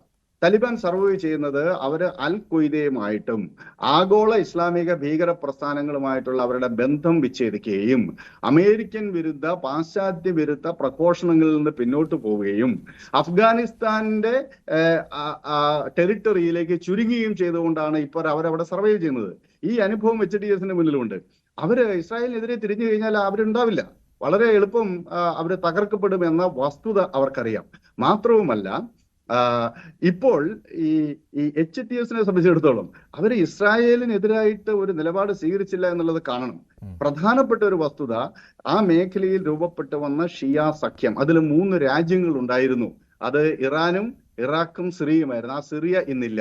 പിന്നീട് ഇറാന്റെ 100 കണക്കിന് പ്രോക്സികളാണ്, മൊബിലൈസേഷൻ ഫോഴ്സസ് എന്ന പേരിലും, അതുപോലെ ഹൂത്തികൾ, പിന്നെ ഹിസ്ബുള്ള ഒക്കെയാണ്. ഈ സംഘങ്ങൾ പൂർണ്ണമായും തകർന്നു. ഇപ്പോൾ ഒരു സുന്നി മൂവ്മെന്റ് എന്ന നിലയ്ക്കാണ് HTS വരുന്നത്. സുന്നി രാഷ്ട്രമായ തുർക്കിയുടെയും അതുപോലെ ഖത്തറിന്റെയും ശക്തമായ പിന്തുണയാണ് ഇവർക്കുള്ളത്. അപ്പോൾ ഈ പിന്തുണ ഉപയോഗിച്ച് 75% സുന്നികൾ അധിവസിക്കുന്ന ഒരു രാജ്യമാണല്ലോ സിറിയ. അപ്പോൾ ഇറാഖിൽ നിന്ന് നേർ വിപരീത അവസ്ഥയാണ് ആ രാജ്യത്തുള്ളത്. ഇറാഖിൽ സദാം ഹുസൈന്റെ നേതൃത്വത്തിൽ അവിടെ ഒരു സുന്നി ഭരണകൂടം നിലനിന്നു. മഹാഭൂരിപക്ഷം ആളുകൾ ഷിയാക്കളായിരുന്നു. ഇവിടെ അലവൈറ്റ് ഷിയ ആയിട്ടുള്ള ഏകദേശം ടോട്ടൽ പോപ്പുലേഷന് 15% അലവൈറ്റ് ഷിയാക്കളാണ് സിറിയയിൽ. അവരുടെ നേതാവായിട്ട് പിന്നെ ബാക്കി ഷിയ വിഭാഗങ്ങൾ ചേർത്ത് 20% വരും. അപ്പോൾ ആ ഷിയ വിഭാഗത്തിന്റെ നേതാവായിട്ടാണ് ബാഷർ അൽ അസദിന്റെ ഭരണകൂടം അവിടെ നിലനിന്നത്. സ്വാഭാവികമായിട്ടും ഈ ഭൂരിപക്ഷം വരുന്ന സുന്നികൾക്ക് ഭരണക്രമത്തിലോ ബ്യൂറോക്രസിയിലോ സൈന്യത്തിലോ പ്രാതിനിധ്യമേ ഉണ്ടായിരുന്നില്ല എന്നുള്ളതാണ് വസ്തുത. അതുകൊണ്ടാണ് അവിടെ HTS കടന്നു വന്നപ്പോൾ ജനങ്ങൾ സ്വീകരിക്കുന്നത്. യഥാർത്ഥത്തിൽ പുതിയ ഒരു ജനാധിപത്യ സ്വപ്നം കണ്ടിട്ടൊന്നുമല്ല ആളുകൾ സ്വീകരിക്കുന്നത്. മറിച്ച് ഒരു ഷിയ റെഷീം, ഒരു ന്യൂനപക്ഷ ഷിയ റെഷീം ഭൂരിപക്ഷ ജനതയുടെ മേലെ ഓട്ടോക്രാറ്റിക് ആയിട്ടുള്ള ഭരണം നടത്തിക്കൊണ്ടിരിക്കുന്നു കഴിഞ്ഞ 50 വർഷക്കാലമായി. അതിന് അന്ത്യം കുറിച്ചിരിക്കുന്നു എന്നതാണ് അവിടെ ദമാസ്കസിന്റെ തെരുവീതികളിൽ നാം കാണുന്ന ആഘോഷ പ്രകടനങ്ങളുടെ ഒരു ഫലം. ഇവിടെ അവർ ഒരു കാരണവശാലും ഇസ്രായേലിനെതിരായിട്ട് തിരിയാൻ സാധ്യതയില്ല. കാരണം തുർക്കി ഇപ്പോഴും നാറ്റോയിൽ അംഗമാണ്. പാശ്ചാത്യ ശക്തികൾക്കെതിരായിട്ടുള്ള ഒരു ലോഞ്ചിങ് പാടായി സിറിയ ഞങ്ങൾ ഉപയോഗിക്കില്ല എന്ന് അബു മുഹമ്മദ് അൽ ജൊലാനി വെറുതെ പറഞ്ഞതല്ല. അത് അവരുടെ സർവൈവലിനെ എൻഷുർ ചെയ്യുന്ന ഏക ഘടകം അതാണ് എന്നതുകൊണ്ടാണ്. അവരുടെ സർവൈവലിനെ എൻഷുർ ചെയ്യുന്ന ഏക ഘടകം അതാണ്. അതുകൊണ്ട് തന്നെ അവര് ഡമാസ്കസിൽ തങ്ങളുടെ പിടി ഉറപ്പിക്കുവാനും അവിടെ ഒരു സ്ഥിരതയാർന്ന ഗവൺമെന്റ് ഉണ്ടാക്കുവാനും അതോടൊപ്പം ഈ സിറിയയിലെ മറ്റ് മതവിഭാഗങ്ങളുടെ മേലെ ശരീഅത്ത് നിയമം അടിച്ചേൽപ്പിച്ചുകൊണ്ട് ഒരു ഇസ്ലാമിക് സ്റ്റേറ്റ് സ്ഥാപിക്കാനായിരിക്കും ശ്രമിക്കുക. ആ കാര്യത്തിൽ അത്രയും ലെവലിൽ തീർച്ചയായിട്ടും തുർക്കിയുടെയും ഒരു പരിധിവരെ ഇസ്രായേലിന്റെ മൗന പിന്തുണയും അമേരിക്ക ഇടപെടാതിരിക്കൽ നയവും ഒക്കെ അവർക്ക് പ്രതീക്ഷിക്കാം. അത്രയും കാലം അവർ സർവൈവ് ചെയ്യും. അതിനപ്പുറത്തേക്ക് ഒരു പക്ഷേ ഇസ്ലാമിക് സ്റ്റേറ്റ് ഒക്കെ ചെയ്തതുപോലെയുള്ള ക്രൂരകൃത്യങ്ങളിലേക്ക് കടന്നാൽ സ്വാഭാവികമായിട്ടും ലോകം മുഴുവനും അവർക്ക് എതിരാകും. അത്തരമൊരു ഘട്ടത്തിൽ പിടിച്ചു നിൽക്കാൻ പറ്റുന്ന വിഭവശേഷിയോ പോരാട്ട വീര്യമോ ഒന്നും ഈ സംഘത്തിനില്ല. ഇപ്പോൾ നിലവിലുള്ള കണക്ക് പ്രകാരം തന്നെ അവർക്ക് 25,000-ൽ താഴെ പോരാളികളാണുള്ളത്. സിറിയൻ സൈന്യം നേരിട്ട് യുദ്ധത്തിൽ ഏർപ്പെടാതെ പിൻവാങ്ങുകയാണ് ചെയ്തത്. അവിടുത്തെ പ്രൈം മിനിസ്റ്റർ ഖാസി അൽ ജലാനി അദ്ദേഹം വളരെ കൃത്യമായി പറഞ്ഞു, ഞങ്ങളൊരു ന്യൂ ഓർഡറിന് വേണ്ടി ഈ ഡമാസ്കസ് വളഞ്ഞ പോരാളികളുമായി സഹകരിക്കാൻ തയ്യാറാണെന്ന് പറഞ്ഞു. അപ്പോൾ ആ അർത്ഥത്തിൽ ഒരുപക്ഷെ സൈന്യത്തിൽ നിന്നും ബ്യൂറോക്രസിയിൽ നിന്നും ജനങ്ങളിൽ നിന്നും അകന്ന ഒരു ഭരണമായിരുന്നു അസദിന്റേത് എന്നുള്ള കാര്യത്തിൽ സംശയമില്ല. അതുകൊണ്ടാണ് ഇങ്ങനെ ഒരു പിന്തുണ JTS-ന് കിട്ടിയതും അതവർ ഉപയോഗപ്പെടുത്തുകയും ചെയ്തു. അതുകൊണ്ട് തന്നെയാണല്ലോ പ്രധാനമന്ത്രി ഈ സംഘടനയ്ക്ക് പിന്തുണ നൽകുന്നതും. ശ്രീജിത്ത് പണിക്കർ, അപ്പോൾ IS-ന്റെ വഴിയെ ഈ സംഘടന JTS പോകില്ല എന്ന കാര്യത്തിൽ ഒരു ശുഭപ്രതീക്ഷയാണ് ശ്രീ PJ വിൻസെന്റ് വെച്ച് പുലർത്തുന്നത്. മറ്റൊരു ഡെവലപ്മെന്റ് കൂടി ഇന്ന് സംഭവിക്കുകയുണ്ടായി. ഗോലാൻ കുന്നുകളിൽ സിറിയ കൈവശം വെച്ചിരിക്കുന്ന പ്രദേശം കൈയടക്കുവാൻ ഇന്ന് ഇസ്രായേലിന്റെ ശ്രമമുണ്ടായി. അതുപോലെ തന്നെ അവിടുത്തെ ആയുധ സംഭരണ കേന്ദ്രങ്ങൾ, സിറിയയിലെ ആയുധ സംഭരണ കേന്ദ്രങ്ങൾ ലക്ഷ്യമിട്ടുകൊണ്ടുള്ള ബോംബ് വർഷവും ഉണ്ടായി ഇസ്രായേലിന്റെ ഭാഗത്ത് നിന്ന്. അവിടെ ഒരു കാര്യം കൂടിയുണ്ടല്ലോ, അമേരിക്കയും ഇതേ രീതിയിൽ തന്നെ ശ്രദ്ധ ചെലുത്തുകയാണ്, ഇടപെടുകയാണ്. അതെന്തിനു വേണ്ടിയാണ്? IS വളരാതിരിക്കുക എന്നുള്ള ലക്ഷ്യം വെച്ചുകൊണ്ടാണ്. അത് സാധ്യമാവുകയും ചെയ്യുമല്ലോ. താങ്കളുടെ നിരീക്ഷണം എന്താണ്? അതോ ഈ ഭരണകൂടത്തിന് കീഴിൽ തന്നെ IS ഏതാണ്ട് നിർമ്മാർജ്ജനം ചെയ്യപ്പെട്ടിരിക്കുന്നു എന്ന് തന്നെ പറയാവുന്ന, നിർവീര്യമായിക്കൊണ്ടിരിക്കുന്ന IS വീണ്ടും ഉയർന്നു വരുവാനുള്ള ഒരു സാധ്യത താങ്കൾ കാണുന്നുണ്ടോ? അല്ല, ഏതൊരു ഭരണകൂടവും എസ്റ്റാബ്ലിഷ് ചെയ്യപ്പെടുന്ന സമയത്ത് ഒരു ചെറിയൊരു പീരീഡ് കഴിയുമ്പോഴേക്കും അതിനെതിരെയുള്ള വിമതസ്വരം ഉണ്ടാകാനുള്ള സാധ്യതയുണ്ട്. പ്രത്യേകിച്ച് ജനാധിപത്യപരമായിട്ടുള്ള ഒരു പ്രക്രിയയുടെ ഭാഗമായിട്ടല്ല ഈ ഒരു പുതിയ സർക്കാർ ഇവിടെ വരാൻ പോകുന്നത്. തന്നെയല്ല, ജനാധിപത്യ പ്രക്രിയയിൽ ആൾക്കാർക്ക് ഒരു നിശ്ചിത കാലയളവ് നമ്മൾ കൊടുക്കും. 5 വർഷം അല്ലെങ്കിൽ 6 വർഷം എന്നുള്ള ഒരു പീരീഡിലത്തേക്കാണ് ഒരു ഭരണകൂടം വരിക. അതും ജനങ്ങളുടെ ഹിതത്തിനനുസരിച്ച് അവർ തിരഞ്ഞെടുക്കുന്നതാണ്. ഇവിടെ ജനങ്ങൾ ഇതിനെ വലിയ താല്പര്യത്തോടു കൂടി തെരുവുകളിലേക്ക് ഇറങ്ങി ആഘോഷം പ്രകടിപ്പിച്ചിട്ടൊക്കെ തന്നെ സ്വീകരിക്കുന്നുണ്ട്. അതിനെ റെസിപ്രോക്കേറ്റ് ചെയ്യുന്ന രീതിയിലത്തേക്കുള്ള പല പ്രസ്താവനകളും നമ്മൾ ഈ പറയുന്ന ഇവരുടെ നേതാവ് അബു അൽ ജവ്ലാനിയുടെ ഭാഗത്തു നിന്ന് ഉണ്ടാകുന്നുണ്ട്. പക്ഷേ ഇതിനെ മൊത്തത്തിൽ തന്നെ ഒന്ന് റീബ്രാൻഡ് ചെയ്യാനുള്ള ഒരു ശ്രമം അവിടെ HTS-ന്റെ ഭാഗത്ത് നിന്ന് നടക്കുന്നുണ്ട്. ഇപ്പം നമ്മൾ നോക്കിക്കഴിഞ്ഞാൽ അദ്ദേഹത്തിന്റെ ആദ്യത്തെ ഒരു പ്രസ്താവന നടക്കുന്ന സമയത്ത് തന്നെ അദ്ദേഹം ഉപയോഗിക്കുന്ന പേര് അഹമ്മദ് അൽ ഷറ എന്നുള്ള പേരാണ്. അതായത് അദ്ദേഹത്തിന്റെ സ്വന്തം പേര് മറ്റുള്ള പാസ്റ്റ് ഐഡന്റിറ്റി എല്ലാം മാറ്റി അബു മുഹമ്മദ് അൽ ജവ്ലാനി എന്നുള്ള പേരൊക്കെ മാറ്റിയതിനു ശേഷം തന്റെ ബർത്ത് നെയിമിൽ അറിയപ്പെടാൻ ആഗ്രഹിക്കുന്നു എന്ന രീതിയിലത്തേക്ക് പറയുന്നത് തന്നെ ഒരു റീബ്രാൻഡിംഗ് ആണ്. അതായത് സിറിയ ഇനി ശുദ്ധീകരിക്കപ്പെടുകയാണ്, ഇവിടെയുള്ള മറ്റ് രാജ്യങ്ങളുടെയൊക്കെ താല്പര്യങ്ങളെല്ലാം തന്നെ അവസാനിക്കാൻ പോവുകയാണ്, നമ്മുടെ സ്വാതന്ത്ര്യത്തിന്റെ ഭാഗമായിട്ട് ആ സ്വാതന്ത്ര്യം ജയിലുകളിൽ നിന്ന് ആൾക്കാർ മോചിതരാകുന്ന സമയത്ത് തന്നെ തുടങ്ങിയിരിക്കുകയാണ് എന്നൊക്കെ പറഞ്ഞ്. എന്ന് വെച്ചാൽ അവരോട് പറയാൻ ഉദ്ദേശിക്കുന്നത്, നിങ്ങൾ ഉദ്ദേശിക്കുന്ന രീതി, നിങ്ങൾക്ക് എന്തെങ്കിലും ഡൗട്ട് ഈ HTS എന്ന് പറയുന്ന സംഘടനയെക്കുറിച്ചുണ്ടെങ്കിൽ അതിന് സ്ഥാനമില്ല എന്നും ഇത് നിങ്ങളുടെ ഹിതത്തിനനുസരിച്ച്, സിറിയയുടെ ഹിതത്തിനനുസരിച്ച് പ്രവർത്തിക്കുന്ന ഒരു ഗവൺമെന്റ് നിങ്ങൾക്ക് വാഗ്ദാനം ചെയ്യും എന്ന രീതിയിലത്തേക്കുമാണ്. തന്നെയല്ല, പെട്ടെന്ന് പോയി ഇതൊക്കെ തന്നെ പിടിച്ചെടുക്കുന്നതിന് പകരം ഒരു ട്രാൻസിഷൻ ഉണ്ട്. ആ ട്രാൻസിഷന്റെ ഭാഗമായിട്ട് പ്രധാനമന്ത്രിയുടെ അടുത്ത് നിന്ന് തന്നെ ഞങ്ങൾ അധികാരം തിരിച്ച് വാങ്ങുന്നതായിരിക്കും. അതേപോലെ തന്നെ അതുവരെയുള്ള സമയത്ത് സർക്കാർ എസ്റ്റാബ്ലിഷ്മെന്റുകൾ ഉൾപ്പെടെ പ്രധാനമന്ത്രിയുടെ നിയന്ത്രണത്തിൽ തന്നെ തുടരുമെന്ന രീതിയിലത്തേക്ക് പറയുമ്പോൾ ഇത് ഒരു കോൺഫിഡൻസ് ആൾക്കാരിൽ ഉണ്ടാക്കാനുള്ള സാധ്യത വളരെ കൂടുതലാണ്. പക്ഷേ നമ്മളിത് അൽഖ്വയ്ദയുമായിട്ടുള്ള ബന്ധങ്ങളെല്ലാം വിച്ഛേദിച്ചു എന്ന് പറയുമ്പോഴും IS-ന്റെ മറ്റ് ഗ്രൂപ്പുകളെല്ലാം തന്നെ ഇല്ലാതെയാക്കാൻ ഇവർ ശ്രമിച്ചു എന്ന് പറയുമ്പോഴും ആശയപരമായിട്ട് ഇവരെവിടെയാണ് നിൽക്കുന്നത് എന്നുള്ളതാണ്. ഇപ്പോൾ ഈ സിറിയൻ ദേശീയത എന്ന് പറയുന്ന മേലാവരണത്തിന് കീഴെ ഇവർ നടപ്പാക്കാൻ പോകുന്നത് എന്താണ്? അത് ആസാദ് ഭരണത്തിൽ നിന്ന് എത്രയെങ്കിലും വ്യത്യസ്തമായിരിക്കുമോ എന്നുള്ളിടത്താണ് പ്രശ്നം. അതുകൊണ്ട് തന്നെയാണ് ഒരുപക്ഷെ ഇന്ത്യ അടക്കമുള്ള രാജ്യങ്ങളെല്ലാം തന്നെ ഇതിനൊരു വെയിറ്റ് ആൻഡ് വാച്ച് അപ്രോച്ചിലേക്ക് നമ്മൾ നോക്കുന്നത്. ഇപ്പോൾ ഒരു ഉദാഹരണം നോക്കിക്കഴിഞ്ഞാൽ, ഇന്ത്യയെ സംബന്ധിച്ചിടത്തോളം ആസാദ് ഭരണകൂടവുമായിട്ട് അത്യാവശ്യം നല്ല ബന്ധം ഉണ്ടായിരുന്ന ഒരു രാജ്യമാണ്. ഈ കഴിഞ്ഞ വർഷമാണ് നമ്മുടെ വിദേശകാര്യമന്ത്രിയായിരിക്കെ ശ്രീ V മുരളീധരൻ അവിടെ പോയി ആസാദിനെ സന്ദർശിക്കുന്ന കാര്യം ഒക്കെ തന്നെ ഇവിടെ ഉണ്ടായത്. അപ്പോൾ ഇങ്ങനെ പല രാജ്യങ്ങൾക്കും സിറിയ എന്ന് പറയുന്ന രാജ്യവുമായിട്ട് ബന്ധപ്പെട്ട് അല്ലെങ്കിൽ ആ ഭരണകൂടവുമായി ബന്ധപ്പെട്ട് പല ടൈപ്പ് ഓഫ് റിലേഷൻഷിപ്പ് ഉണ്ട്. ആ റിലേഷൻഷിപ്പ് എങ്ങനെ റീഎസ്റ്റാബ്ലിഷ് ചെയ്യപ്പെടുന്നു എന്നുള്ളത് പ്രധാനമാണ്. അപ്പോൾ നമുക്കറിയാം, റഷ്യ യുക്രൈൻ കോൺഫ്ലിക്റ്റ് ഉണ്ടാകുന്ന സമയത്ത് പോലും യുക്രൈൻ്റെ ഭാഗമായിട്ട് പോലും അവരുടെ ഒരു താല്പര്യം എന്ന് പറയുന്നത് ഇന്ത്യ ആ വിഷയത്തിൽ ഇൻവോൾവ് ആകണമെന്നാണ്. എന്ന് വെച്ചാൽ കുറച്ചുകൂടി സുസ്ഥിരമായിട്ടുള്ള ഒരു സർക്കാരുള്ള ഒരു രാജ്യം, മറ്റ് രാജ്യങ്ങളുമായി അനാവശ്യമായിട്ടുള്ള കോൺഫ്ലിക്റ്റുകളിലേക്ക് പോകാത്ത ഒരു രാജ്യം, അങ്ങനെയുള്ള രാജ്യങ്ങൾ എന്ത് നിലപാട് സ്വീകരിക്കുന്നു എന്നുള്ളത് വളരെ പ്രധാനമാണ്. അങ്ങനെയുള്ള രാജ്യങ്ങളുമായി നല്ല രീതിയിലത്തേക്കുള്ള ഒരു ബയലാറ്ററൽ റിലേഷനൊക്കെ ഉണ്ടാക്കാനായിട്ട് ഇവർക്ക് സാധിക്കുകയാണ് എങ്കിൽ അത് ഇവർക്ക് വളരെ ഗുണപരമായിട്ട് വരുന്നതിനും അവർക്ക് ഫൈനാൻഷ്യൽ അസിസ്റ്റൻസും മറ്റും കിട്ടുന്നതിനും ഒക്കെ തന്നെ കാരണമാകും. ഇപ്പോൾ ഇന്ത്യ തന്നെ അവിടെ പവർ സെക്ടറിലോ അല്ലെങ്കിൽ ഓയിൽ സെക്ടറിലോ ഒക്കെ തന്നെ ഇൻവെസ്റ്റ്മെന്റ് നടത്തുന്ന ഒരു രാജ്യമാണ്. കൺവെൻഷനലായിട്ട് നമ്മുടെ പല പൊസിഷനെയും, പ്രത്യേകിച്ച് കാശ്മീർ ഇഷ്യൂവിനെയൊക്കെ തന്നെ അസാദ് ഭരണകൂടം അംഗീകരിച്ചിട്ടുള്ളതാണ്. അതൊരു പക്ഷേ ഇത്തരത്തിലുള്ള ഒരു മുസ്ലിം ഭൂരിപക്ഷ രാജ്യമായി ഇരിക്കുന്ന സമയത്ത് പോലും മറ്റു പല രാജ്യങ്ങളും ചെയ്യാതിരിക്കുന്ന ഒരു നിലപാടാണ്. ഇന്ത്യയുടെ പൂർണ്ണമായിട്ടുള്ള ഇന്റേണൽ മാറ്ററാണ് കാശ്മീർ. അക്കാര്യത്തിൽ ന്യൂഡൽഹിക്ക് എന്ത് വേണമെങ്കിലും തീരുമാനിക്കാം, അക്കാര്യത്തിൽ എക്സ്റ്റേണൽ ഇൻഫ്ലുവൻസ് ഉണ്ടാക്കാൻ പാടില്ല എന്ന് പറഞ്ഞിരുന്ന രാജ്യമാണ്. അപ്പോൾ അങ്ങനെയുള്ളപ്പോൾ നമ്മുടെ രാജ്യത്തിനെ സംബന്ധിച്ചിടത്തോളം നല്ല ബന്ധം അവരുമായിട്ടുണ്ട്. അത് റെസിപ്രൊക്കേറ്റ് ചെയ്യുന്നതിന് വേണ്ടിയിട്ട് നേരത്തെ ഇപ്പോൾ ഈ പറഞ്ഞു ഗോലാൻ കുന്നുകളെ പറ്റി പറയുമ്പോൾ, ഗോലാൻ കുന്നുകളിലുള്ള സിറിയയുടെ താല്പര്യം എന്താണോ അത് സംരക്ഷിക്കപ്പെടണം എന്നുള്ള ഒരു ആശയത്തിനെ പിന്തുണയ്ക്കുന്നവരാണ് നമ്മൾ ഇസ്രായേലിനോട് നല്ല ബന്ധം തന്നെ സൂക്ഷിക്കുമ്പോൾ പോലും സിറിയയ്ക്ക് ഗോലാൻ കുന്നുകളിലുള്ള അവരുടെ ഒരു അധികാരം എന്ന് പറയുന്നത്, അവരുടെ ആ ഓക്യുപ്പൈഡ് പവർ എന്ന് പറയുന്നത് റീറ്റെയിൻ ചെയ്യണമെന്ന രീതിയിലത്തേക്കുള്ള അഭിപ്രായം നമ്മുടെ രാജ്യത്തിനും ഉണ്ടായിട്ടുണ്ട്. അപ്പോൾ ഇങ്ങനെയുള്ള ഒരു ഗിവ് ആൻഡ് ടേക്ക് റിലേഷൻഷിപ്പ് പല രാജ്യങ്ങൾക്കും ഇവരുമായിട്ട് ഉണ്ടാകും. അതിനി എങ്ങനെയാണ്? കാരണം ഈ ആഭ്യന്തരമായിട്ട് ജനത ഇവരെ ഒരു ഭീകര ഭരണകൂടമായിട്ട് കാണുമോ അല്ലയോ എന്നതുപോലെ തന്നെ പ്രാധാന്യമാണ്. ഒരു രാജ്യം എന്ന നിലയ്ക്ക് അവർ പ്രോസ്പർ ചെയ്യണമെങ്കിൽ അവരോടുള്ള താല്പര്യം എന്താണ് എന്നുള്ളതാണ്. അപ്പോൾ ഈ പുതുതായിട്ട് വരുന്ന ഒരു ഭരണകൂടം, ആ HTS നേതൃത്വം നൽകുന്ന ഒരു ഭരണകൂടത്തിൻ്റെ ഭരണരീതികൾ എന്താണ് എന്നതിനെപ്പറ്റി ആർക്കും അറിയില്ല.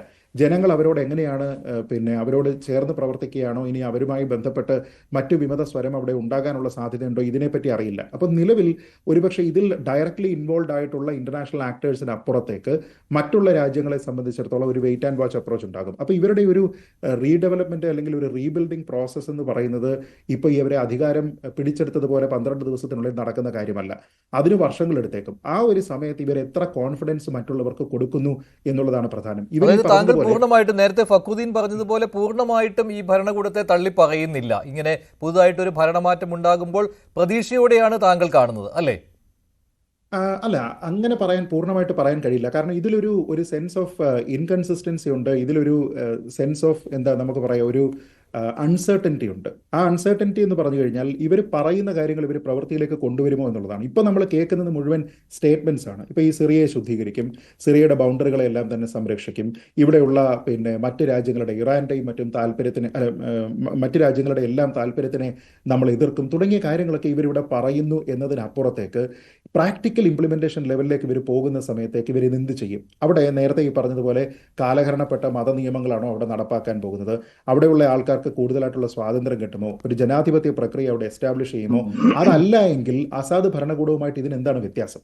ഇപ്പൊ അസാദ് ഭരണകൂടം എന്തുകൊണ്ടാണ് ആൾക്കാർ എതിർത്തിരുന്നതിന്റെ കാരണം അത് അനുസ്യൂതം ഇങ്ങനെ പതിറ്റാണ്ടുകളായിട്ട് തുടരുകയാണ്. അപ്പൊ അച്ഛൻ കഴിഞ്ഞു, അത് കഴിഞ്ഞതിന് ശേഷം മകൻ, പിന്നെ മകന്റെ കാലഘട്ടം കഴിയുമ്പോഴത്തേക്ക് മറ്റൊരാൾ വരും എന്നുള്ള ഒരു കാര്യമാണ്. എന്ന് വെച്ചാൽ ഒരു കുടുംബത്തിന്റെ താല്പര്യത്തിനനുസരിച്ച് ഒരു ദേശത്തിന്റെ താല്പര്യത്തിനെ മാറ്റിയെടുക്കുന്നതിനും അതിലൊരു മാറ്റം ഉണ്ടാകാനായിട്ട് ഒരു ജനാധിപത്യ പ്രക്രിയ, ഒരു മാറ്റത്തിന് വേണ്ടിയിട്ടുള്ള ഒരു അവകാശം ജനങ്ങൾക്ക് നിഷേധിക്കപ്പെടുകയും ചെയ്യുമ്പോൾ അത്യാവശ്യം നല്ല ഭരണമാണെങ്കിൽ പോലും ആൾക്കാർ വെറുക്കും. അപ്പോൾ ആ സമയത്താണ് ഇവിടെ സാമ്പത്തികമായിട്ടുള്ള ബുദ്ധിമുട്ടുകളും നേരത്തെ പറഞ്ഞിരുന്ന പല പ്രശ്നങ്ങളും, പിന്നെ അവിടെ തന്നെ ഈ ഡ്രഗ്സുമായി ബന്ധപ്പെട്ടിട്ടൊക്കെ തന്നെ ഒരുപാട് പ്രശ്നങ്ങളുണ്ട്. അങ്ങനെ സങ്കീർണമായിട്ടുള്ള ഒരു സാമൂഹ്യ സാഹചര്യവും സാമ്പത്തിക സാഹചര്യവും അവിടെ ഉണ്ടായിരുന്നു.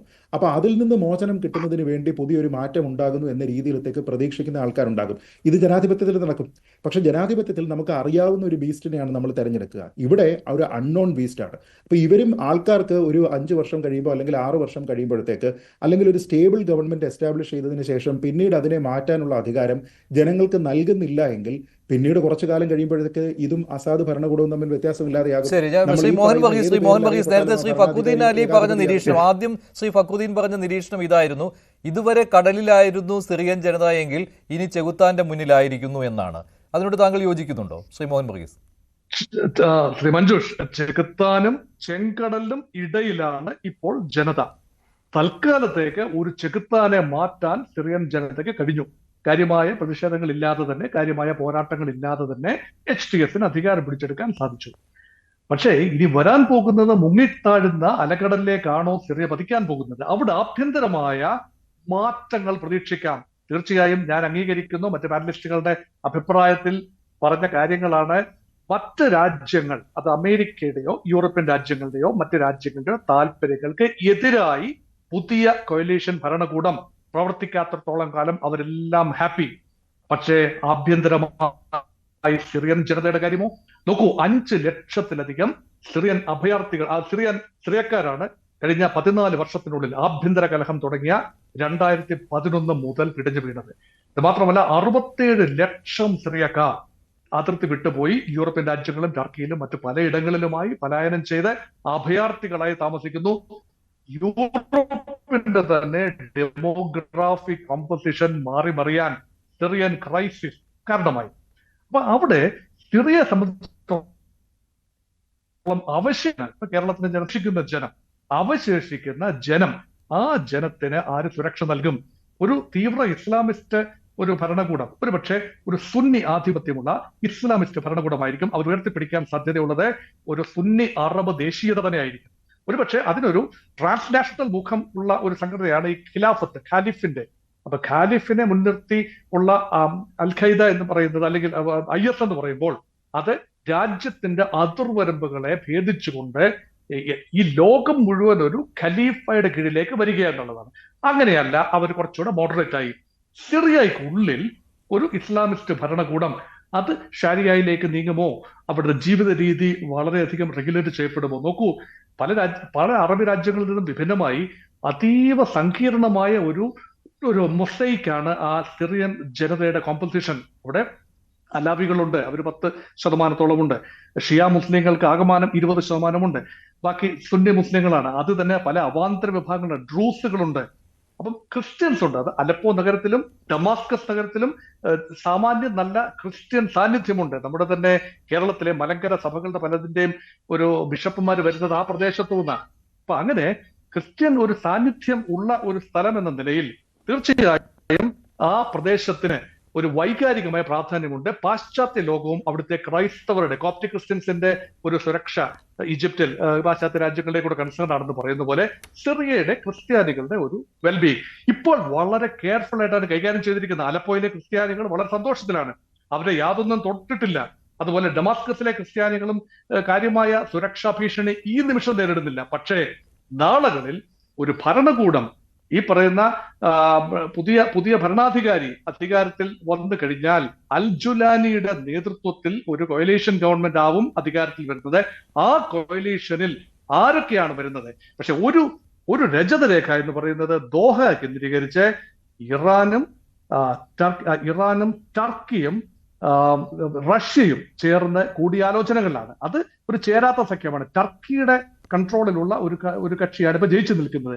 ഇറാന്റെയും റഷ്യയുടെയും താല്പര്യങ്ങൾ അവിടെ ഹനിക്കപ്പെട്ടു. പക്ഷെ ഇറാന്റെയും റഷ്യയുടെയും താല്പര്യങ്ങൾ ഉൾപ്പെടെ ഷിയ വിഭാഗത്തിന്റെ താല്പര്യങ്ങൾ ഉൾപ്പെടെ ഒരു ചെറിയ രീതിയിൽ സംരക്ഷിക്കുന്ന രീതിയിൽ ഒരു അഡ്ജസ്റ്റ്മെന്റ് ഭരണകൂടത്തിലേക്ക് വരാൻ സാധിക്കുമോ എന്നാണ് ഇറാൻ നോക്കുന്നത്.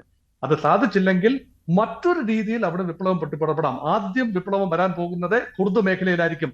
കുർദുകൾക്ക് സ്വയംഭരണം എന്ന ആഗ്രഹം അവരുടെ മനസ്സിൽ കോറിയിടപ്പെട്ടിട്ട് ഒരുപക്ഷെ 50-ലധികം വർഷമായി. ഒരുപക്ഷെ ഏറ്റവും നല്ല സമയമാണ് കുർദുകൾ, ഒരുപക്ഷെ സിറിയയിലെ കുർദുകളെങ്കിലും സ്വാതന്ത്ര്യം പ്രാപിച്ച് ആ സിറിയയുടെ 30% ടെറിട്ടറി അവരുടെ കയ്യിൽ തന്നെയാണ് ഇപ്പോൾ. അങ്ങനെ സാധിച്ചാൽ ഒരു വിശാല കുർദിസ്ഥാൻ എന്ന വിഷയത്തിലേക്ക് ഭാവിയിൽ നീങ്ങാൻ സാധ്യതയുണ്ട്. അത് ഇറാഖിനും ടർക്കിക്കും സിറിയയ്ക്കും ഒരു പരിധിവരെ ഇറാനും എല്ലാം ഭീഷണിയാകുന്ന ഒരു ഡെമോഗ്രാഫിക് ഒരു ചേഞ്ച് ആണ് ഇവിടെ വരാൻ പോകുന്നത്. ഇതിനെല്ലാമുള്ള നാന്ദിയാണ് ഇപ്പോൾ കുറിക്കപ്പെട്ടിരിക്കുന്നത്. ഒരു കൊയലീഷൻ സമ്പ്രദായം, ശ്രീ മഞ്ജുഷ്, ഒരു കൊയലീഷൻ കൂട്ടുകക്ഷി മുന്നണി സമ്പ്രദായം 5-6 പ്ലെയേഴ്സ് ഉണ്ട്. അവരെല്ലാം പക്ഷെ ഒന്നും ഇപ്പോൾ പ്രവചിക്കാൻ പറ്റാത്ത സാഹചര്യമാണ്. നിങ്ങൾ ബാക്കി പാനലിസ്റ്റുകൾ പ്രതീക്ഷയോടെ കാണുമ്പോൾ ഫക്രുദ്ദീനാണ് അതിൽ വളരെ വ്യത്യസ്തമായ ഒരു നിലപാട് സ്വീകരിച്ചത്. പ്രതീക്ഷ വേണ്ട എന്നാണ്. ഇത്രയും പാനലിസ്റ്റുകൾ പറഞ്ഞ ശേഷവും താങ്കളുടെ ആ നിലപാടിൽ മാറ്റം വരുത്താൻ തോന്നുന്നുണ്ടോ ശ്രീ ഫക്രുദ്ദീൻ അലി? അനുഭവങ്ങൾ വിളിച്ചത് എനിക്ക് മാറ്റാൻ തോന്നുന്നില്ല. അത് ഞാൻ പറഞ്ഞത് കുറച്ച് നമുക്ക് വെയിറ്റ് ചെയ്യാം. ഇനിയിപ്പം നമുക്ക് എല്ലാ ദിവസവും ഒരുപോലെ ആവണമെന്നില്ലല്ലോ. ഇനി ഇവന്മാരെ നന്നാകാൻ അങ്ങ് തീരുമാനിച്ചാലോ, പഠിച്ചവന് ഇവർക്ക് നല്ല ബുദ്ധി കൊടുത്തിട്ടുണ്ടെങ്കിലോ. ഏതായാലും നമ്മളെ മതത്തെ പറ്റി മൊത്തം ചീത്തപ്പേര് ഏൽപ്പിച്ചുകൊണ്ടിരിക്കാൻ എങ്ങനെ നാളുകൾ.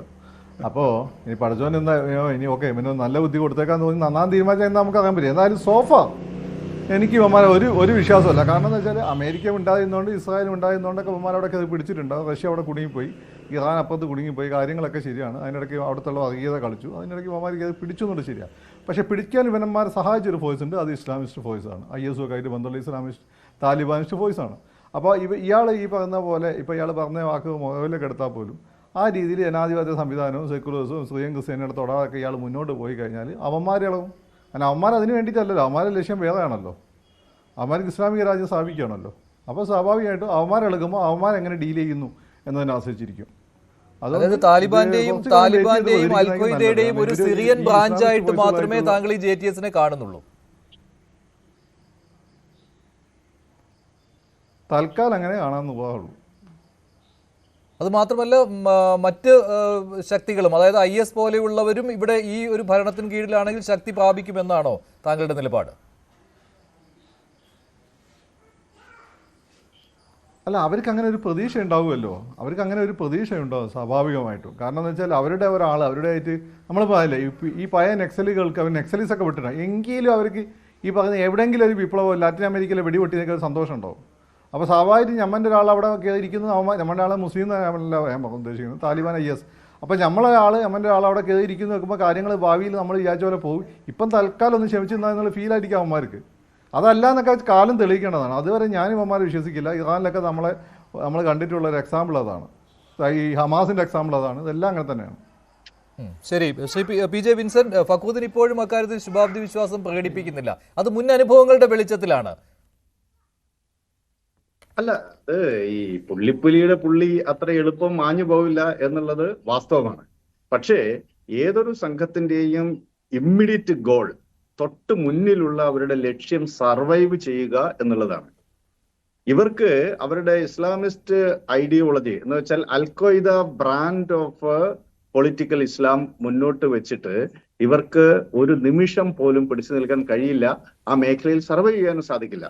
അതുകൊണ്ട് ചുരുങ്ങിയ പക്ഷം അവർ സ്ഥിരത നേടുന്നത് വരെയെങ്കിലും അവർക്ക് ഈ അതിതീവ്ര ഇസ്ലാമിസ്റ്റ് പ്രത്യയശാസ്ത്രം മാറ്റിവെച്ചിട്ട് പ്രായോഗിക സമീപനം സ്വീകരിക്കേണ്ടി വരും. ആ പ്രായോഗിക സമീപനം സ്വീകരിച്ചതിന്റെ തുടർച്ചയായി ഒരു multi ethnic multi cultural state ആണ് സിറിയ. അവിടെയുള്ള ക്രിസ്ത്യൻ വിഭാഗം, ഡമാസ്കസ്, അലപ്പോ, ഹോംസ്, ഇവിടെയൊക്കെ ശക്തമായ ഒരു അറബ് ക്രിസ്ത്യൻ സഭയും സമൂഹവുമുണ്ട്. അവർക്ക് ലോകത്തെമ്പാടും പേരുകളുണ്ട്. കേരളത്തില് ഉള്ള സുറിയാനി ക്രിസ്ത്യാനികൾ, സിറിയൻ ക്രിസ്ത്യൻസ് എന്ന് പറയുന്ന വിഭാഗമല്ല, ഈ സിറിയയുമായിട്ട് ബന്ധമുള്ളവരാണല്ലോ. അതില് കാത്തലിക്സും ഉണ്ട്, ഓർത്തഡോക്സും ഉണ്ട്, ബാബ കക്ഷിയുണ്ട്, മെത്രാൻ കക്ഷിയുണ്ട്. ഇവരൊക്കെ ഉണ്ട്. ഈ വിഭാഗങ്ങൾക്കെല്ലാം വൈകാരികമായി ആ രാജ്യവുമായി ബന്ധമുണ്ട്. അപ്പോൾ അവരുണ്ട്. ഈ 25-20% വരുന്ന ഷിയ മുസ്ലിങ്ങൾ വളരെ പവർഫുൾ ആണ്. കാരണം അവർക്കെതിരായിട്ടൊരു നീക്കം നടത്തി കഴിഞ്ഞാൽ മറ്റൊരർത്ഥത്തിൽ ഇറാന്റെ പിന്തുണയോടു കൂടി എങ്ങനെയാണോ ലെബനനിൽ ഹിസ്ബുള്ള വളർന്നു വന്നത് അതുപോലെ ഒരു ഷിയ മിലീഷ്യക്ക് വളർന്നു വരാനുള്ള എല്ലാ സാധ്യതയുമുണ്ട്. കാരണം അവര് ഇറാനുമായിട്ട് അതിർത്തി പങ്കിടുന്ന രാജ്യമാണ്. ഇത്തരത്തിലുള്ള ഘടകങ്ങളെല്ലാം പ്രായോഗികമതിയാണ് എങ്കിൽ അബു മുഹമ്മദ് അൽ ജൊലാനി അത് പരിഗണിക്കും. അങ്ങനെ വരുമ്പോൾ അവര് വിദേശ ബന്ധങ്ങളിൽ ഇസ്രായേൽ വിരുദ്ധ, അമേരിക്കൻ വിരുദ്ധ, പാശ്ചാത്യ വിരുദ്ധ പ്രഘോഷണങ്ങൾ മാറ്റിവെക്കും. ആഭ്യന്തര രംഗത്ത് തീർച്ചയായിട്ടും അങ്ങേയറ്റത്തെ മനുഷ്യത്വ വിരുദ്ധമായ നിലപാടുകൾ സ്വീകരിക്കാനുള്ള എല്ലാ സാധ്യതയുമുണ്ട്. അങ്ങനെ സ്വീകരിച്ചാൽ അതൊന്നും ഈ ലോകത്തിന്റെ വിഷയമല്ല എന്നുള്ളതാണല്ലോ നമ്മുടെ മുന്നിലുള്ള ഏറ്റവും വലിയ സങ്കടം. രാജ്യങ്ങൾ അവരുടെ നിലപാടെടുക്കുന്നത് തങ്ങളുമായി ബന്ധപ്പെട്ട വിഷയത്തിൽ അവിടുത്തെ ഭരണകൂടം എന്ത് നിലപാടെടുക്കുന്നു എന്നുള്ള. ലോകത്തിലെ അങ്ങേയറ്റം ഓട്ടോക്രാറ്റിക് ആയിട്ടുള്ള ഭരണകൂടങ്ങൾ മറ്റു രാജ്യങ്ങളെ പിന്തുണയ്ക്കുകയാണെങ്കിൽ ആ ഭരണകൂടങ്ങൾക്കെതിരായിട്ട് മറ്റു രാജ്യങ്ങൾ നിലപാടെടുക്കാറുണ്ടോ? ഇല്ലല്ലോ. അപ്പം കാശ്മീർ പ്രശ്നത്തിൽ ഇന്ത്യക്ക് പിന്തുണ നൽകിയ അസദ് റഷീമിനെ എതിരായിട്ട്, അസദിന്റെ ഏകാധിപത്യത്തിനെതിരായിട്ട് ലോകത്തിലെ ഏറ്റവും വലിയ ജനാധിപത്യ രാജ്യമായി ഇന്ത്യ എന്തെങ്കിലും പറയുമോ? നമുക്കെന്താ താല്പര്യം? അപ്പോൾ രാജ്യങ്ങൾ തമ്മിലുള്ള ബന്ധങ്ങളിൽ എറ്റേണൽ ഇൻട്രസ്റ്റ് മാത്രമേ ഉള്ളൂ. അതുകൊണ്ട് അവര് ചുറ്റുവട്ടമുള്ള രാജ്യങ്ങൾ, വിശിഷ്യ ഇസ്രായേലിന്റെയോ അല്ലെങ്കിൽ അമേരിക്കയുടെയോ ഒരു പരിധിവരെ ഇറാന്റെയും റഷ്യയുടെയും ഒക്കെ താല്പര്യങ്ങളെ ഹനിക്കാത്ത വിധത്തിലാണ് അവരുടെ വിദേശ നയം കൈകാര്യം ചെയ്യുന്നതെങ്കിൽ അവര് ആഭ്യന്തര രംഗത്ത് എന്തു ചെയ്യുന്നു എന്നുള്ളതൊന്നും നോക്കാൻ ഈ രാജ്യങ്ങൾ മെനക്കെടില്ല. അതിനെ ആ ആഭ്യന്തര രംഗത്ത് അവര് ഏകാധിപത്യ സമീപനവും ന്യൂനപക്ഷ ദ്രോഹവും നടത്തിയാൽ അത് ഇല്ലാതാക്കാൻ വേണ്ടി സൈനികമായിട്ടൊന്നും ഈ രാജ്യങ്ങൾ ഇടപെടാനുള്ള സാധ്യതയുമില്ല. അങ്ങനെ ലോക അന്താരാഷ്ട്ര ബന്ധങ്ങളിൽ അത്തരം അനുഭവങ്ങൾ വളരെ കുറവുമാണ്. അപ്പൊ അങ്ങനെ വരുമ്പോൾ പാശ്ചാത്യ ശക്തികളെ ഇപ്പോൾ കൂടെ നിർത്തിക്കൊണ്ട് അവരുടെ താല്പര്യങ്ങൾ ഹനിക്കാത്ത വിധം ഒരു വിദേശ നയം സ്വീകരിക്കുക എന്നുള്ളതാണ് HTSന്റെ ഇതുവരെയുള്ള പ്രഖ്യാപനങ്ങൾ നിങ്ങൾ മനസ്സിലാക്കുന്നത്. ചർച്ച അവസാനിപ്പിക്കുകയാണ്. നന്ദി ശ്രീ വിൻസെന്റ്, ശ്രീ പണിക്കർ, ശ്രീ മോഹൻ വർഗീസ്, ശ്രീ ഫക്രുദ്ദീൻ അലി. ഇന്നത്തെ പ്രൈം ഡിബേറ്റിലെ ചോദ്യം ഇതായിരുന്നു: അസദിന്റെ പതനം സിറിയയിൽ സമാധാനമുണ്ടാക്കുമോ? സമാധാനമുണ്ടാക്കുമെന്ന് 33% പ്രേക്ഷകർ, ഇല്ല എന്ന് 59%. വേണ്ടിവരെ അവസാനിക്കുന്നു. നന്ദി, നമസ്കാരം.